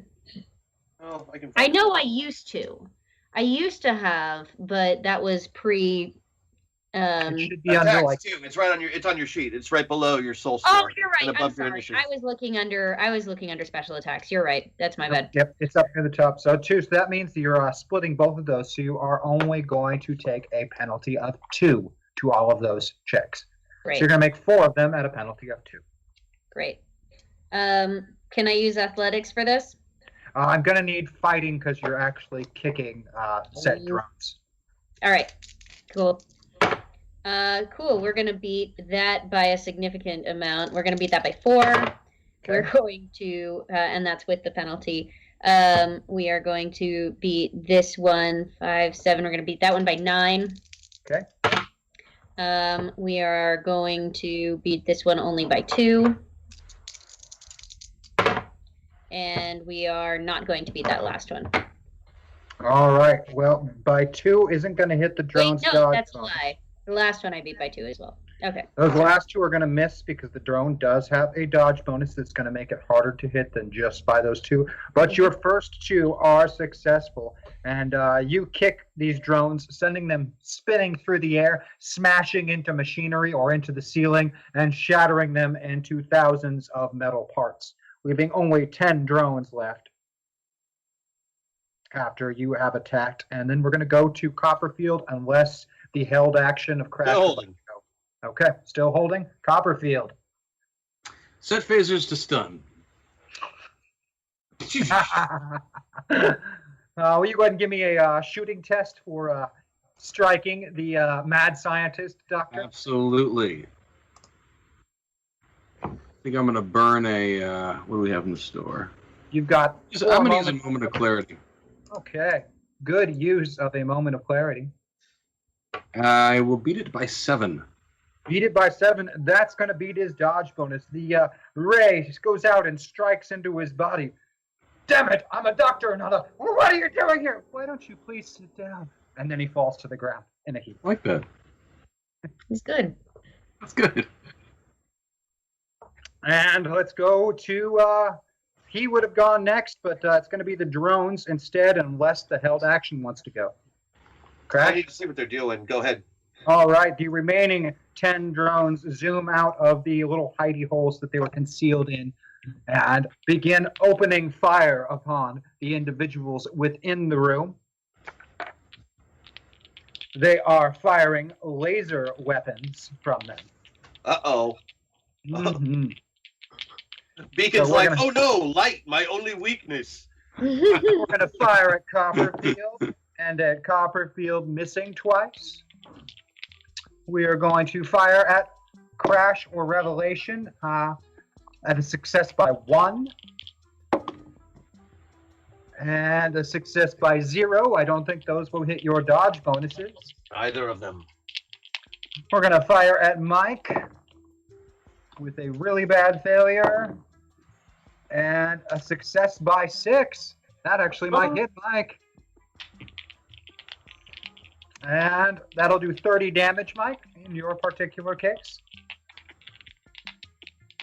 And then we're going to fire the remaining 4 times at Andy James, who was destroying drones, and so she is being targeted. Missing. Missing again. Oh, man. Success exactly on the number, which I don't think beats your dodge bonus. And again, success exactly on the number, which I do not think beats your dodge bonus. Yeah, but lasers really only charge me, so can I choose not to be missed by them? Actually, you can choose to not dodge those 2 attacks. You can forego your dodge bonus for the round. 2 of them would, in fact, have hit and charged Beacon with a little bit of light energy. But, Right. you know, being fully Andy James, it might be difficult to use that light energy. Well, it might be Your body difficult will still absorb it. There's no reason not to do it. Yep. So Mike will go unless you want to use your held action now, Crash. Mike. All right, Mike, you are up. There are still 10 drones active. The good, not so good, and mad doctor are unconscious, and they all are the same person. Indeed. So I'd like to see if I can figure out. I don't know how to explain this. So use my my senses and my technology skills to figure out the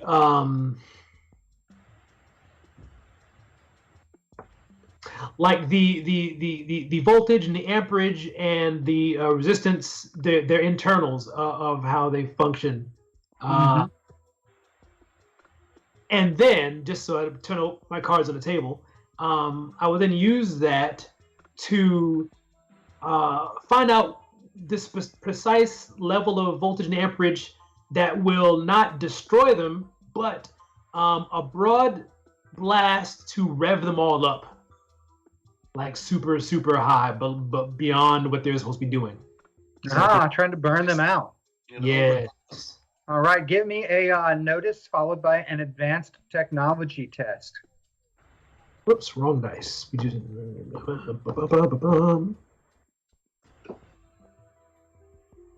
Okay. So I beat the notice by 3. That is good enough that you are able to find out exactly what frequency of amperage and voltage to target them with. And then the second will be a what now? An advanced technology test to pull that off.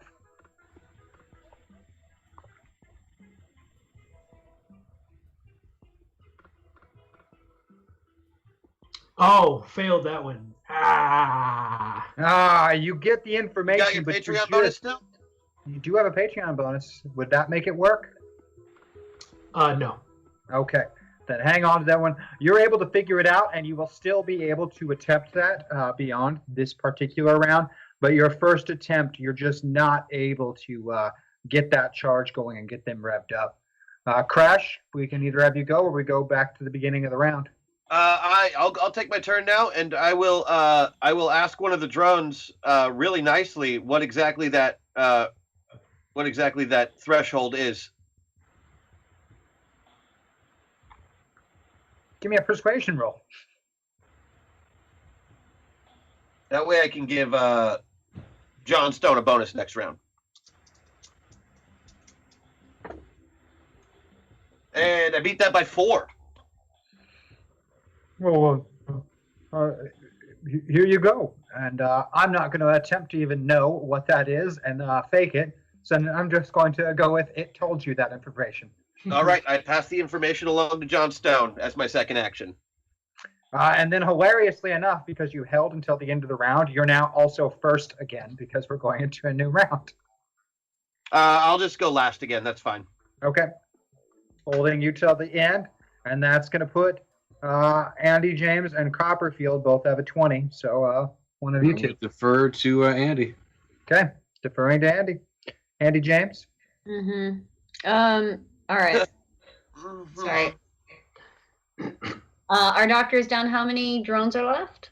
There are still the 10. It looks like John has a plan for them that Crash is going to help him out with, but you can, of course, always do your own thing. I mean, what's the point of having a demon blade if you can't use it? Good point. I'm going to throw that a couple of times. Yeah.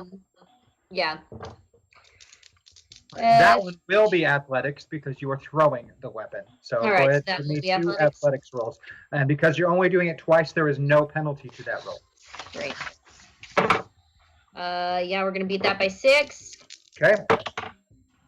And we're going to beat that by not 6, but by 7.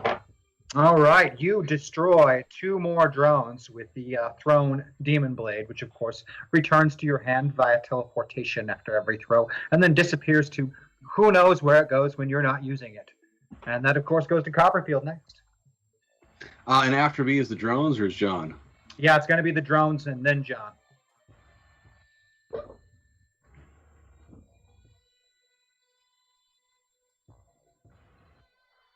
Yeah, I don't know why that took me so long to figure that out.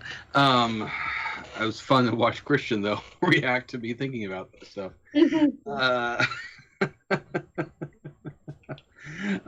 Sorry, John, I'm trying to figure out a way for you to go before the drones. Overclock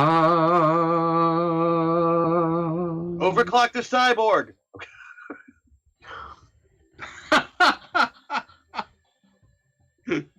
Fire a time gun at John, is that what I should do? Is that No, an he is a cyborg. I don't know if the time gun might necessarily, but there are things you can do to a cyborg. Is there any way that I can overclock the cyborg? Yes, absolutely. Boost him in initiative. You could attempt it by summoning a technological weapon and firing at him, or you could use your powers of sorcery as well. You do That's have true. I mean, multiple I've got options. with Thomas, I've got all sorts of computer and tech access. Yes. Oh, Or you can use your friendship sorcery to give him a boost in initiative. okay. So wait a minute. So I can, as in tech action, Thomas may take control of any machine, computer, or automated equipment. So can I just take control of John Stone and make him do what he wants to already do, except now he can do it early? Yes. You absolutely can do that. That's nuts. It is, John, I just however. want to say that I'm tacitly assuming your consent. However, if that is not the case, please let me know right now. Yeah. So there is the brief moment is that you are sharing consciousness with John Stone. How I will terrifying. verbally, in all sincerity, I will verbally say, John, do you consent to this first? Yes, let's kill these fools. Let's kill Do them. Take them out. Sweet. All right. So, John, you go ahead and give me that advanced technology roll that you'll be doing because, Thomas is having you do that. And also, Thomas, it's not just John in there. You are very briefly in the same head as both John and his brother Eli, who has no body and rides around as a passenger in John Stone's body. So it's 3 of you I'm in not one alone. body. I'm being messed up in the head. Yes. Yeah. And don't forget the bonus you get from me. Yep. I'm going to use a meta point to move 1 step closer to John. All right. 1 meta point used, moving 1 step closer to John. And so I'm rolling against what now? Advanced technology or what? Yep, you're going to do advanced technology, and you've got a bonus of 4 because of the work done by Crash. Oh, dang. Okay. There's also 3 moments of clarity in the store if you need them. Yes, there are 3 moments of clarity. It's cool. I already beat it by 10. Oh, wow. Critical success, and all 8 drones immediately overclock. And as it goes from that turn into their turn, because they're so overclocked, they just sort of fly around in circles, spin, and there's some shorting of electricity, and then little clouds of black smoke, and all 8 of them plummet to the ground, completely burned out in a matter of seconds. Very nice. That's what I call teamwork. Yeah. That's fun. I That love was- coming up with stuff like that. That was, in fact, some very serious teamwork. Nicely done. Is that all the drones? Yeah, all the drones are down. Witch Doctor is unconscious. There's a variety of, mechanical equipment and scientific equipment up here. A lot of it looks like it was taken in a hurry or stripped down in a hurry and things were moved out of here. There's some stacks of paper and some computer monitors that are open with different images on them. So I'd like to use my advanced technology skill to see if I can identify anything that might look like whatever it is we're looking for. Go ahead, give me an advanced tech roll. See if you can figure out from some of the things in here. There is a lot of stuff going on.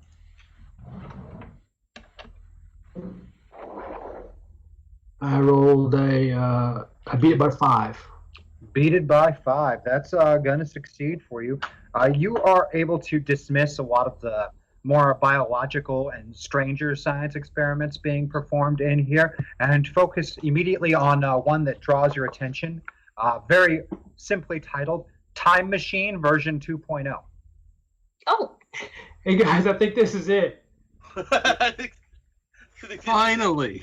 I like it. Looks like a big, looks like a big sled from the Time Machine book, H.G. Wells style. It seems to be some sort of a device that requires that Hadron Collider that was taken, and requires a massive amount of power to function.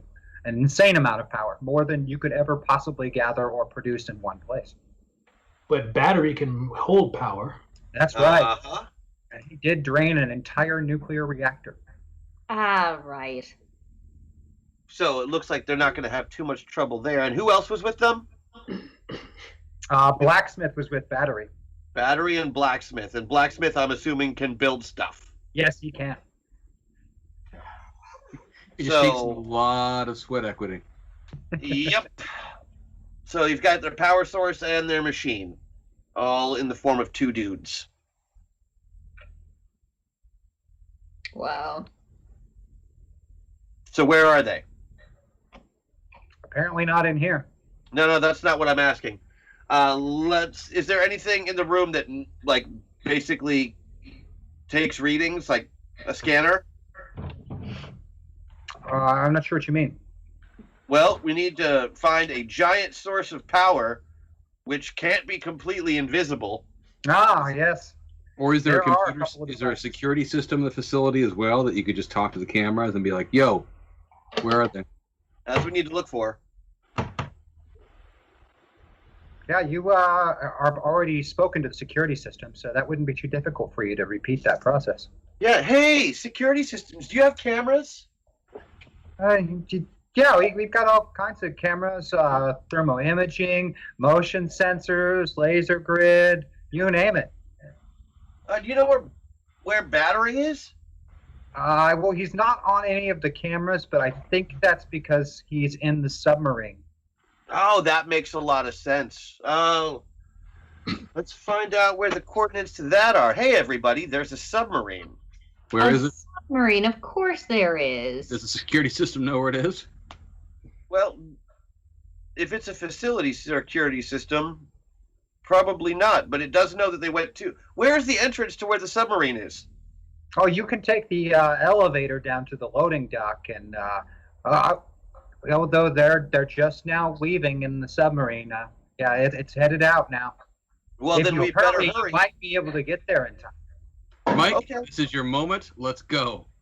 All right. All right, gotta move. We gotta get down the elevator and get to the loading dock. The submarine's taking off.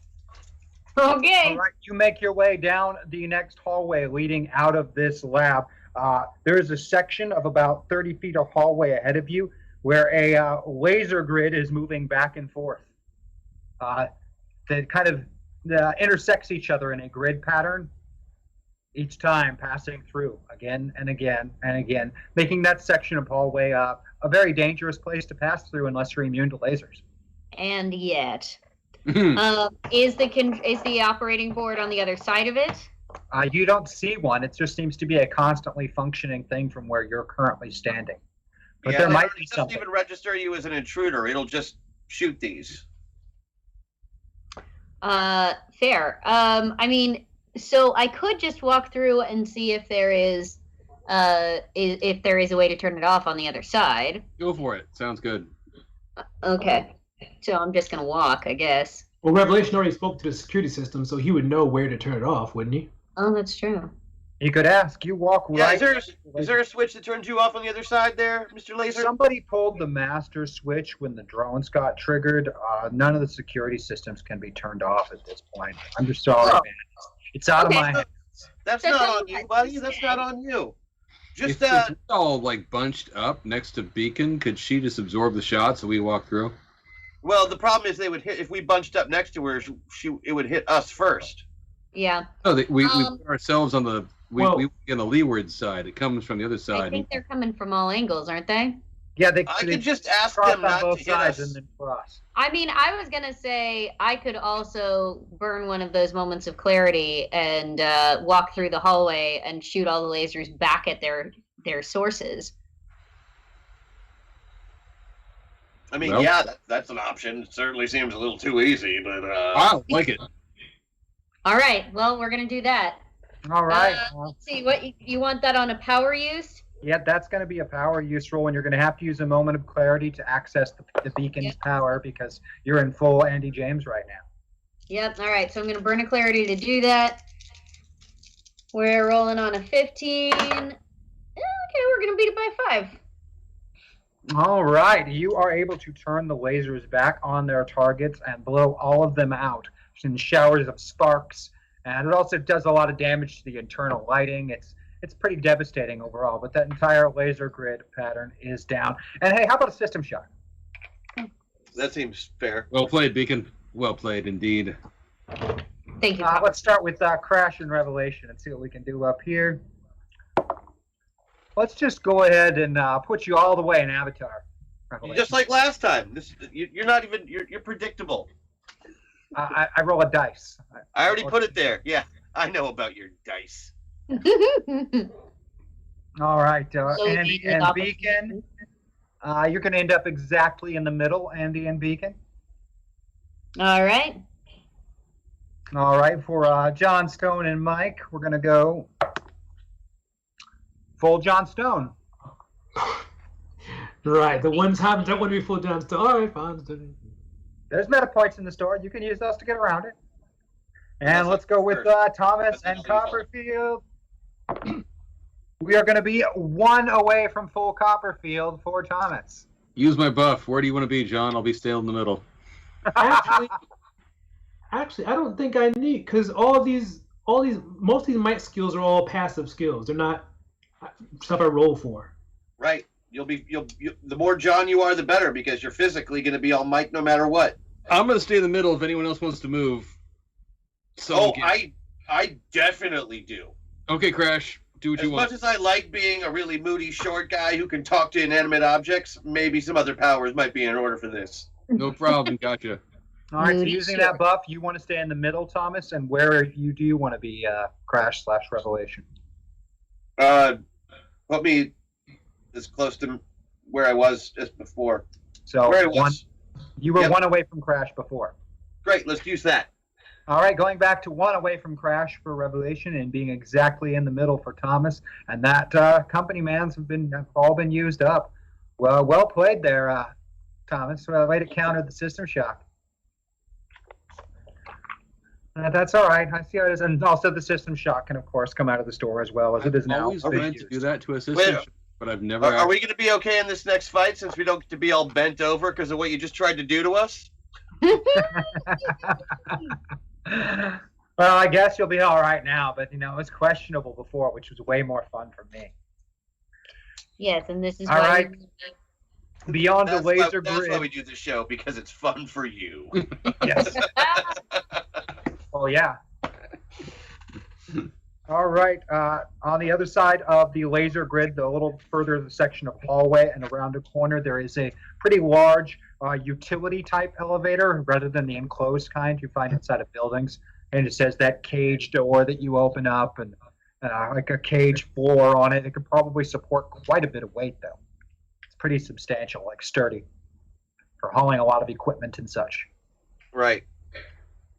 And very simple rudimentary controls. They look pretty old on the side too. In fact, this elevator shaft is like rock and not fancy and new like the lab or the sections of hallway you've just been through. What are the safety protocols in the elevator like? I mean, are they modern at least?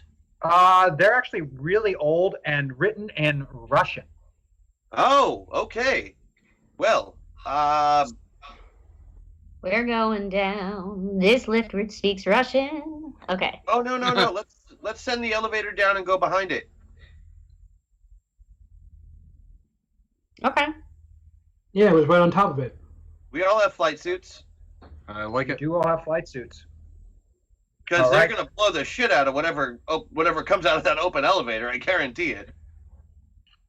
All right, Nice. the elevator begins to descend with you flying just above it. And after a little while, you can see it kind of goes down into an open, really large cavernous room rather than being in an elevator shaft, still descending. And about 30 feet below where it opens up into that cavernous room, it explodes from a massive bolt of some kind of energy that just blows the entire elevator to pieces and sends bits of it just, all over the place. Yeah. Thank you for that, by the way. Again, Thomas, we would probably be blown to crap right now had you not used that buff on me. Thank you so much. Oh, no problem. Revelation's a nice kid, but I don't think he would have thought that far ahead. I actually thought you were being paranoid on doing that. I was wrong, both in and out of character. No. That was well done, sir.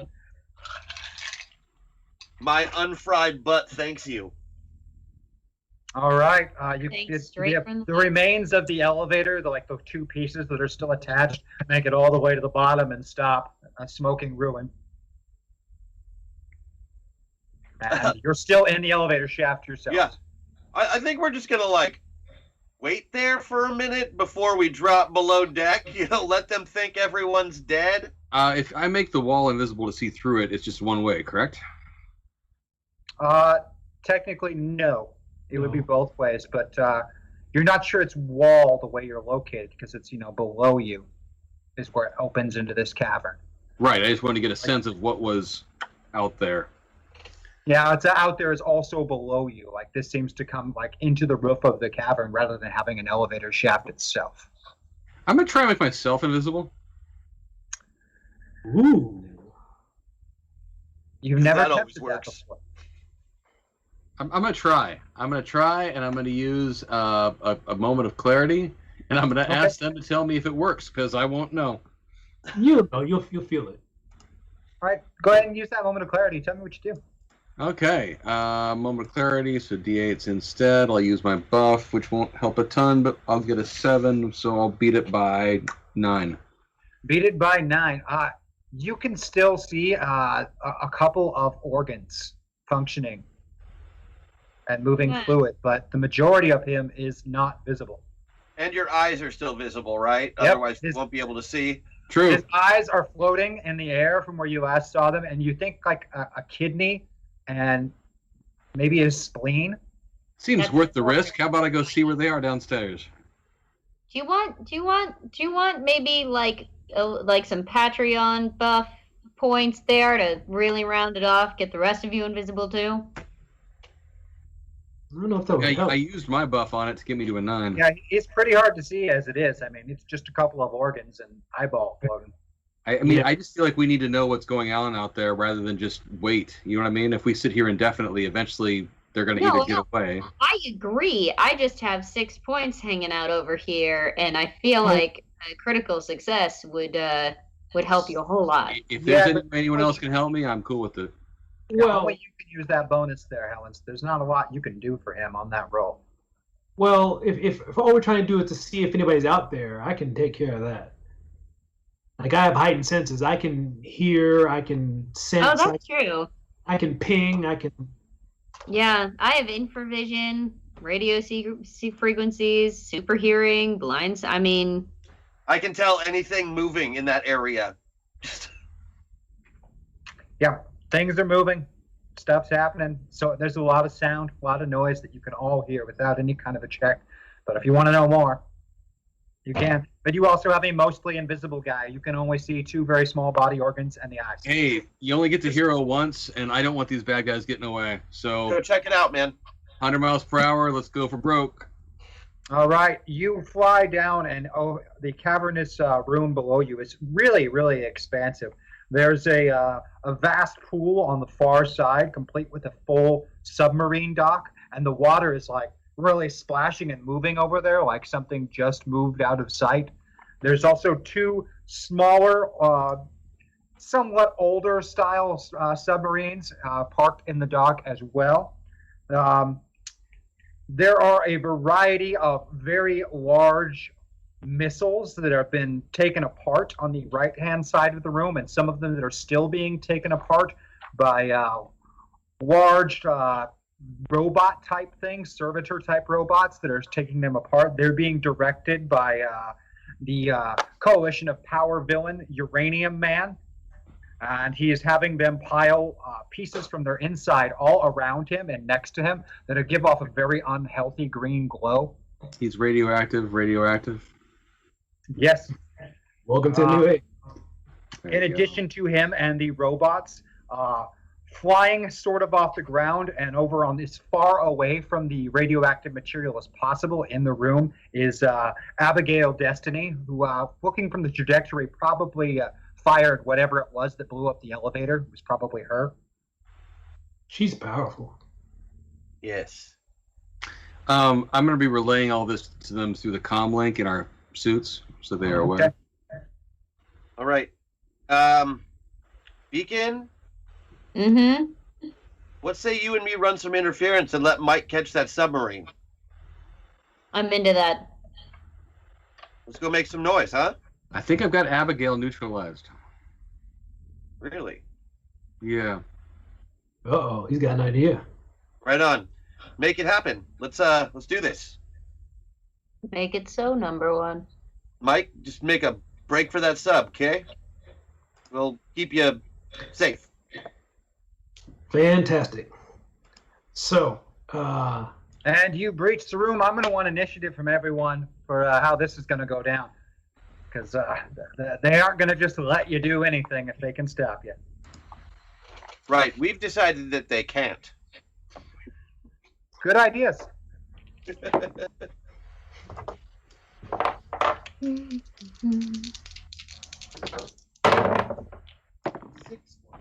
28.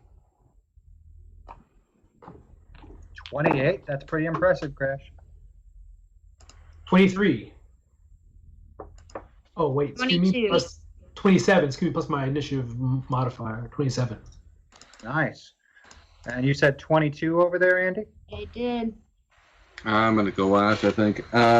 22. You've tied Andy again. For the third time. Same. Third time. Same. And I can tell you're not going absolutely last, Chris, as the giant robots all got a 6, so they're doing pretty bad. Same. However, my first die was a 6, so that's why I thought I was last when I began that sentence. It was just 12 on the second die that helped. I do have to do a quick roll-off with Crash, as Uranium Man also got a 28. A roll-off? One more time and see which one of us is actually Wait, going to... do we have the same body score? At the moment, he has an exceptional body score because he's absorbed all that radioactive material. Oh, right. Yeah. Well, is it 20? At the moment, he in fact does have a 20 body score from the radioactive material. Not normally, though. All right. Roll off. My re-roll is 24. Yeah, mine is 2. One more time. My re-roll is 29 on that one. No! No, you got me on that one. All right, so he's going to be 28.5 to your 28 and go just a touch faster, which in this first round won't matter because he's holding We had a feeling that's the way it was going to go anyway. He is going to be holding his action for the first beginning of this round anyway and letting you, in fact, go first, Crash, because he's not going to go until after you. What the point for all that for? Well, then. It will matter if we make it past this first round, which I'm pretty sure we will. So go ahead, Crash. You're going to go first. Did you say uranium? Uranium Man, yeah. Great. He's going in the water. Tell me how you're accomplishing that. I'm going to throw him in the water.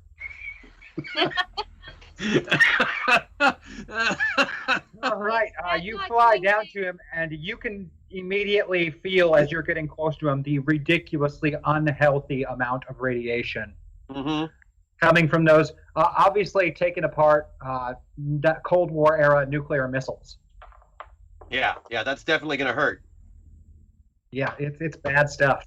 So I'm gonna grab him and jump into the water now. All right, will you go ahead and give me an athletics test for the grapple? Yeah.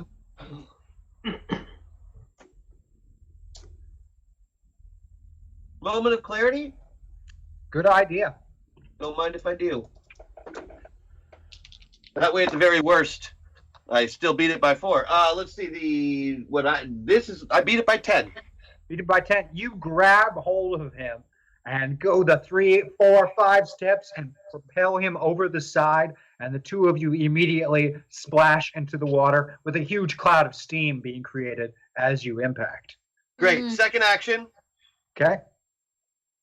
Go ahead. I fly as fast as I can. Underwater. As far as I can. All right, you begin traveling rapidly across the sea floor. You can see in the distance, not too far away, maybe 300, 400, 500 yards at the most, a sub underway, moving away from your current location as you're propelling away with Uranium Man, who doesn't want to do this without a fight. So since he was holding his action, he is no longer holding his action, and he is going to attempt to beat you to death while you are holding him and propelling him through the water. Cool. I'm going to beat the fighting check by 5 on the first one. Not quite. Don't think beats your dodge bonus. And I'm going to beat it by 11 on the second one. That'll do it. Not good enough to get a critical hit with your dodge bonus, however. As he is rapidly losing power due to being cooled off by the seawater, rather than being an 80 damage hit, that's going to drop down to a 50 damage hit as he has drained a severe amount of power already and is going to continue to lose power while underwater. So that's going to be a 50 damage hit. Wow. That sucks. And we are going to go to Mike next. Okay. Orca. So- Orca. So wait, right now I'm in the elevator shaft right now. Yeah? Yeah, well, everyone kind of breached the elevator shaft simultaneously, and that's when the initiative happened, the whole go team go moment. Okay. So I obviously am going to make a break for the submarine, chase it down. So I'm going to just, fly over into the water. Okay. So that's my first action. Just jump into the water, and then I just start swimming really fast. At the increased speed. And how fast can you swim? Not as fast as you would think. But what is the top speed of an orca? Well, I know the top speed of me is 34 miles per hour. Which is the same as the top speed of an orca. Yeah, but I'm not an orca. I'm Mike. Just to let you know. You are Mike, and we respect that. All right, thank you. Mike has the swimming speed of an orca whale. Now, I should ask this though. He's a popular vacation spot for British people. Because I don't. Hey. So can I communicate with orca? Absolutely, you can communicate as a whale communicates using the sonar calls and the. Because it doesn't specifically say that on my character sheet. That's why. It's part of your echolocation. Yeah. I mean, you don't speak to them, but you speak to them in their own language. Fair enough. So I try to summon as many as I can to try to slow the submarine down to get its way to create interference while I try to catch up the submarine. If there are any orca within the sound of my ping, I want Using his aquatic telepathy. Aqua, Mike. Will you go ahead and roll a couple of dice for me there? Sure, I can roll dice. Which ones would you like Witness to roll? the power of I the want you deep. to roll, where are you at on the slider at the moment? I believe you're exactly in the middle. No, I'm one step toward John Stone now. 1 step towards Jon Snow? Okay, give me 12s then, because it's going to be a little harder to use the old mic power. Unless you want to burn some meta But- points. We still have a moment of clarity left too, right? No, we've used those at this point. I thought we had What, 3. what am I rolling I thought we against? did too. You're going to be using a power use roll that isn't really listed on your sheet, but it's going to have a score of 14 for what you're trying to roll against. I'd use some meta points. There are 4 meta points in the store. Yeah. Let me meta them points. If you use 2 to move closer to Mike, you'll be 1 away from Mike, and you'll be on 10s instead of 12s. That's what I'm doing. All right, so you're going to be 1 away from Mike, mostly Mike in the driver's seat, and you're going to roll 10-sided dice against that 14 to summon the orca whale pods from nearby waters. And I have rolled a 16. Ooh, but you do have a Patreon bonus you haven't used, right? Wait, I thought you said I'm trying You're trying to roll lower than a 14. Oh, Lord, excuse me. Yeah. You have a Patreon bonus, don't you? Yeah, I got a 4. Patreon bonus of 4. Well, if you use that, then you'll beat that roll by 2. Heck yeah. Thank you, Patreon. Thank you, Patreon. And there really was one more clarity before. We don't know what happened to it, Merc. Sorry. Oh, okay. Yeah, because I used one and Christian, you used one. Yeah, and there was 3, so... Odie, did you use one? I used one at one point, yeah. Oh, okay. Oh, okay, I missed that. You, in fact, are able to make contact with a nearby orcapod that has no business being in these waters whatsoever, but it is on its way to assist you with this submarine. Fantastic. Very, very good, sir. And you, of course, are slowly gaining on this submarine, as even a pretty swift submarine does not go all that fast underwater. You keep your hands at your sides so you can... Yeah, they are. I think the swim is amazing. It's fantastic. All right, that means Andy and Copperfield are both next at a 22. Sure. It looks like we just got raided. Could you explain the situation really quickly? Oh my, we have Metaverse where our lovely heroes travel to different dimensions and universes, stepping inside the bodies of other characters. In this particular one they're in the bodies of superhero-like characters, though with exceedingly ridiculous and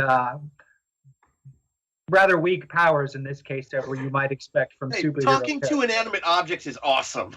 Yes, like someone who can So talk far, to way more useful than I expected. Yeah, All right. someone got a gun that does anything. I'm cool. And someone who can make inanimate objects invisible. And of course, there's Mike, the fish guy, who's got fish guy powers. Who has all of the powers of an orca. And is having his moment right now. Proper respect to Mike. First of all, maritime specialist. Second of all, orca are not fish. This is true. Okay, And they are alright. currently chasing down some villains who are up to a dastardly plot.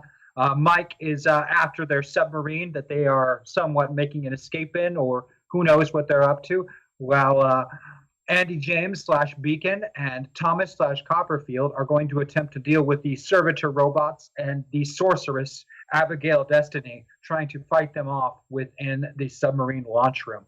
So, And I'm fighting a uranium man. That's pretty underwater. That's somewhat impressive. Yeah. That is very all right. So I've got an Andy buff to use. How many of these robots are there? There are 6 giant robots. Cool. Cool. Well, 6 giant robots sounds like a Haxor situation. So you're going to use your buff Mimic to use the buff of any other character in store, in this case, Haxor? Exactly. And I'm going to target all 6 of them. I've had a Haxor in like 4 weeks. I know. Something that might not even exist. All right. Can I really quickly? What are these robots' weaknesses? Well, they're robots, so they're not the smartest things around. They're servitor robots. Unlike the drones you fought, they don't have guns or weapon systems. They're mostly meant to lift and take apart heavy objects or load things onto vehicles. Or fight alien queens at the end of the movie. Oh yeah, Sure. or fight alien queens at the end of a movie. So they're really strong. They're really strong, but they're probably not super armored. Yeah, and not the swiftest things. And They not probably the don't like salt water very much either. Yeah, water's probably an issue for them. You let go of those, you bitch! I mean, I'm trying to decide whether or not I'm going to use lasers or whether I'm going to use my demon knife, but I feel like the answer is always the demon knife. No, summoning a knife from hell. Yes, into I'm the fleshy summoning parts my of the giant robots. Very Smart. range sharpened on the buttocks of Satan for the last, I don't know, how long has it been since I used it last? All right. Cool. 3 rounds. That's true. All right. So I'm going to use Haxor to target all of them and fling my demon knife, which cuts through pretty damn near much of it. I don't know how you made that sound sexual. That's weird. You go ahead and give me an athletics test there for targeting all of the robots. I sure can. And you know what? Since they're in the store, I'm going to burn a meta point. So I'm rolling with 10s instead of 12s. Okay. All right. Moving one place closer to Andy then? Yeah. Okay. And we're going against athletics. Yep. And we're going to beat it. And we're going to beat it by 9. Beat it by 9. And we're going to dance about it. And we're going to dance about You it. could use that Patreon buff that you have not used to make that a critical success. Oh, you mean and beat it by 15? I could do Yes. that. You could do that. Critical successes are always awesome when Haxor is involved. All right, let's do it. Let's. All right. Let's beat it That by means 15. your demon knife will inflict double damage. So what's the listed damage for the demon knife? Let's see. Listed damage for the demon knife is 40 damage in hand-to-hand or thrown. So it's going to be 80 damage on every hit, which in this case is going to cleanly dissect, slice, dice, and destroy all 6 of these giant robots, leaving them in heaps of metal and electronics and out of the fight. Well done, Andy James. Copperfield, what about you? I heard some plan about taking care of Abigail. Yes, I would like to look at Abby for a moment, and then the movie 2005's underappreciated Sky High by Disney, featuring such luminaries as Kurt Russell, I'm Kelly outta here. Preston. May she God in rest her peace. soul. Exactly. Never forget the movie Twins. It meant a lot to me as an 11-year-old boy. And Mary Elizabeth Winstead of such wonderful films as Scott Pilgrim and, of course, Birds of Prey. But more to the point, the weapon, the pacifier. Which, You're for going to those turn of her you into a who do baby? not know, will turn its target into a baby. I'm going to I will require fire a the shooting. pacifier at Abigail. I will get... Well, actually, I rolled it, so I don't even have to be suspenseful. I know what I rolled. I beat it by 9 on whatever sort of roll I need because my target numbers are all the same. And then, having turned her into a baby, I will then fly towards her and scare the living crap out of this baby, as I am now currently just eyeballs and a stomach. This is true. You turn her into a baby. Now, granted, the clothing does not turn into a baby, so she's just kind of wrapped up in these clothes with only the That's cool. eyes poking out of the pile of clothing. And as you get closer and she can make out the floating organs and eyes, a distinct, rather putrescent smell emanates from where the baby is in the clothing. And a small liquid-like stain begins to spread among the clothing. Aww. Now, Right. I will say for the Maybe record, Archville and Poop as a itself. father, I will say as a father in real life, I know that she won't remember this when she grows up, which is a side effect of the pacifier. You still grow. However, once I recognize that she is sufficiently pacified, I will de-invisible myself and comfort said small baby. Oh. Just as a father, because you happen to know she's not going to remember, did you spend a lot of time traumatizing your children? Yes. I refuse to answer that because this episode is being recorded. And live streamed. Oh, and well, she would There's no be going statute of next. limitations on messing with your kids like that. Just saying. They'll remember. Nothing. Abigail would be going next, but she is, of course, a baby now and is being comforted. She just used her action to poop. Yeah, and used her action to poop everywhere. Made her grumble face, and it just happened. which puts us back at the top of the round. And because he held his action until after crash, he's not going to hold his action this time and still attempt to beat you to death underwater. Uranium Man is going to do his best to fight you off. But as another round has passed, he has reduced in mass and strength even more than in last round from being submerged underwater. And I'll have a success by 1 and a success by 4 on fist impacts that feel slightly more substantial than a normal person hitting you, rather than the incredibly powerful blows they were just moments ago. Wow, And he is no longer glowing either. He's more the color of a normal person at this point as well. How far underwater would you say we are? Oh, you're a good 200 feet underwater at this point. Okay, I'm going to let him go and fly back. Okay. He keeps drifting below you out of your sight as you fly back and then break the surface. On your way up, you saw the very fast speeding Mike moving through the water towards a distant submarine. And you swear in the distance, a pod of orcas closing in on the submarine as well. Great. I'm going to make sure that I've got a bead on Mike so I can tell which moving object in the water is him from now on. Good plan. And as you get back towards the surface, a rather distinctive and largely powerful magnetic pulse emanates from the submarine itself. And almost all of the lights go off inside of the sub hangar where you folks are located. And the sub begins to slowly drift down towards the bottom, the lights of it now off. We got to get to it. They used the time machine inside the friggin' submarine. Oh, jeez. Does that mean we can't even reach them now? No, that means we got to get inside the submarine in order to chase them.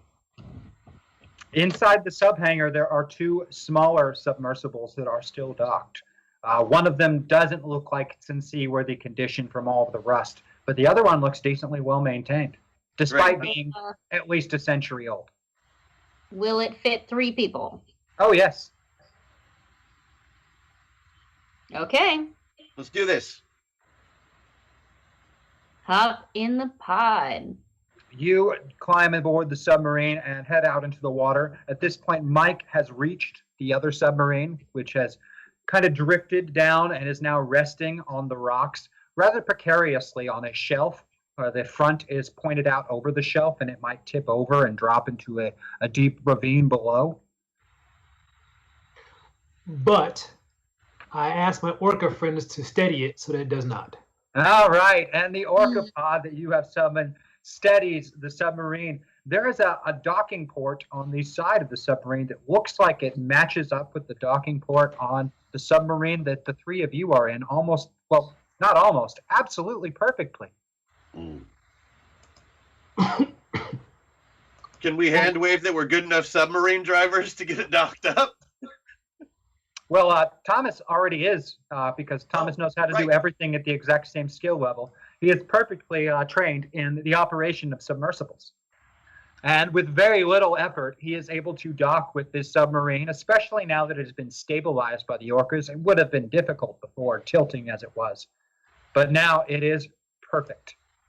Okay, so the guy who can turn things invisible and the orca guy have proven themselves beyond a shadow of a doubt to be the most useful characters. The most useful. I love it. You board the submarine. There is no power in the submarine as well. Everything is off and dark. Well, we can fix that by diverting the power from the other submarine to this one. Absolutely. You're able to get some emergency lighting on and making your way through the sub. There's not a whole lot in here are going on there, but there's a lot of crew spaces where individuals could be, and all the facilities are there. Where is the loading dock for this thing? You reach the loading dock, and at the loading dock, there is a shimmering portal located there, kind of floating above the air. Near it is the Hadron Collider wired to several machines. The portal's a large, brightly shining orb. It's growing and shrinking in size as you're looking at it. Connected to the Hadron Collider is battery. The COP villain. His eyes are rolled up into his head. Drool is running down his chin, and he has burn marks over his body. Ooh. He's barely breathing and just kind of laying on the ground every so often, twitching. He is being a battery. I don't want to kink shame Battery, but like, there's limits, dude. Yeah. He's just gonna need some serious aftercare. He is still alive, but clearly Battery is the only thing keeping that portal open. I think we should dive through and then see what happens. I guess so. If he runs out of juice before this portal opens, I'm gonna juice him up a little bit. All right. How Just much juice a real quick lightning bolt. Okay. That creates a few more burn marks on the body, but he steadies out, and his pulse steadies a little. His breathing becomes a little more regular. It doesn't seem so bad, but yeah, that shimmering portal is still growing and shrinking inside. All right, let's time this right, and I'll get through. Who knows if we go through at different times, we might end up at different times. I don't know how this works. Good point. So we're gonna hold hands and jump. Is that the plan? I was hoping you would ask. Give Come me on. your hand. All right, if we So be 1, 2, friends. jump, 1, 2, 3, jump. You want to hold hands? Yeah, of course I want to hold hands. All right. And you I leave. keep going invisible. Oh, Wait, God. are we jumping on 3 or are we jumping on go? 1, 2, 3, go. 1, 2, 3. Let's do 1, 2, go. 1, 2, 2, Two. go. You Wait, leave. three. Okay. You leap through the portal, and you find yourselves dropping, first of all, 30 feet down to the ground. A pretty solid impact. 30 feet. Yowza. Yeah, you're in an alley. The portal is far less visible on this side. It looks more like bent light rather than shimmering, and it's slowly moving across the skyline. It's not holding still, kind of moving a little bit away from you. You were on the streets of some kind of a city. To the folks that are closer to Avatar, it's like an ancient city to them, hundreds and hundreds of years old. You know, none of the high tech stuff they're seeing. To the more pilot among you, it kind of matches with real world level of tech. And in fact, to a couple of you, you can tell that you're in fact in Colby, Ohio. Shit. Oh. As you climb to your feet, you see an old-style 20th century combustion engine automobile fly by on the road as though it is thrown by something or launched aside by something, spinning end over end. And then you see the figure which both Thomas and Crash recognize as Iconoclast, the legendary hero, flies overhead and smashes into a wall and then through the wall. And then charging towards him are 3 rather hulking-looking individuals who you recognize from the ancient Legionnaire files as the long deceased villains Lurch, Clubfoot, and the Mason. And that's all we have time for this episode of Masters of So you guys are just going to have to tune in a couple of weeks to find out what happens. This is for everyone. Make sure you're aware that next week on Monday, there is no Masters of the Metaverse episode, but we'll be back in November. Also, next week on the 28th, Void Jumpers is preparing their new season. They just finished the last one. So Void Jumpers, brand new season, starting on the 28th. And hey, we've got something going on. Christian, do we have something going on next week? I think we have something going on next week on the 29th. We do, but I don't know how much we can talk about it yet. So. Yeah, I don't know, but you should really pay attention to Zoe things. And if you happen to follow Savage Worlds or Pinnacle Entertainment, you should check out their Halloween. They've got some really interesting things going on next week that we are most likely going to be a part of. Yes, and yes. But we love all of you. Thank you so very much for tuning in to Masters of the Metaverse. There isn't a Void Jumpers this week, yes, but the new season starts next week. So use this week and next Monday, where there aren't episodes on, to catch up on Void Jumpers, to catch up on Metaverse, and to catch up with your friends and family. We love all you guys. We will see you next time. Correct. There's a Kickstarter right now to check out as well, related to the Farther All World Bible. So I know there's a link that's been thrown in chat. Please check that out and spread the word, spread the news, let folks know about it. It's already cool. Now so it's much fun to come play with y'all again. We'll see you guys. All right, guys. Thank you so much. Bye. I have no fingers. Bye. There you go. They're up here. Oh, you have fingers now. Good. There you go. I'm this.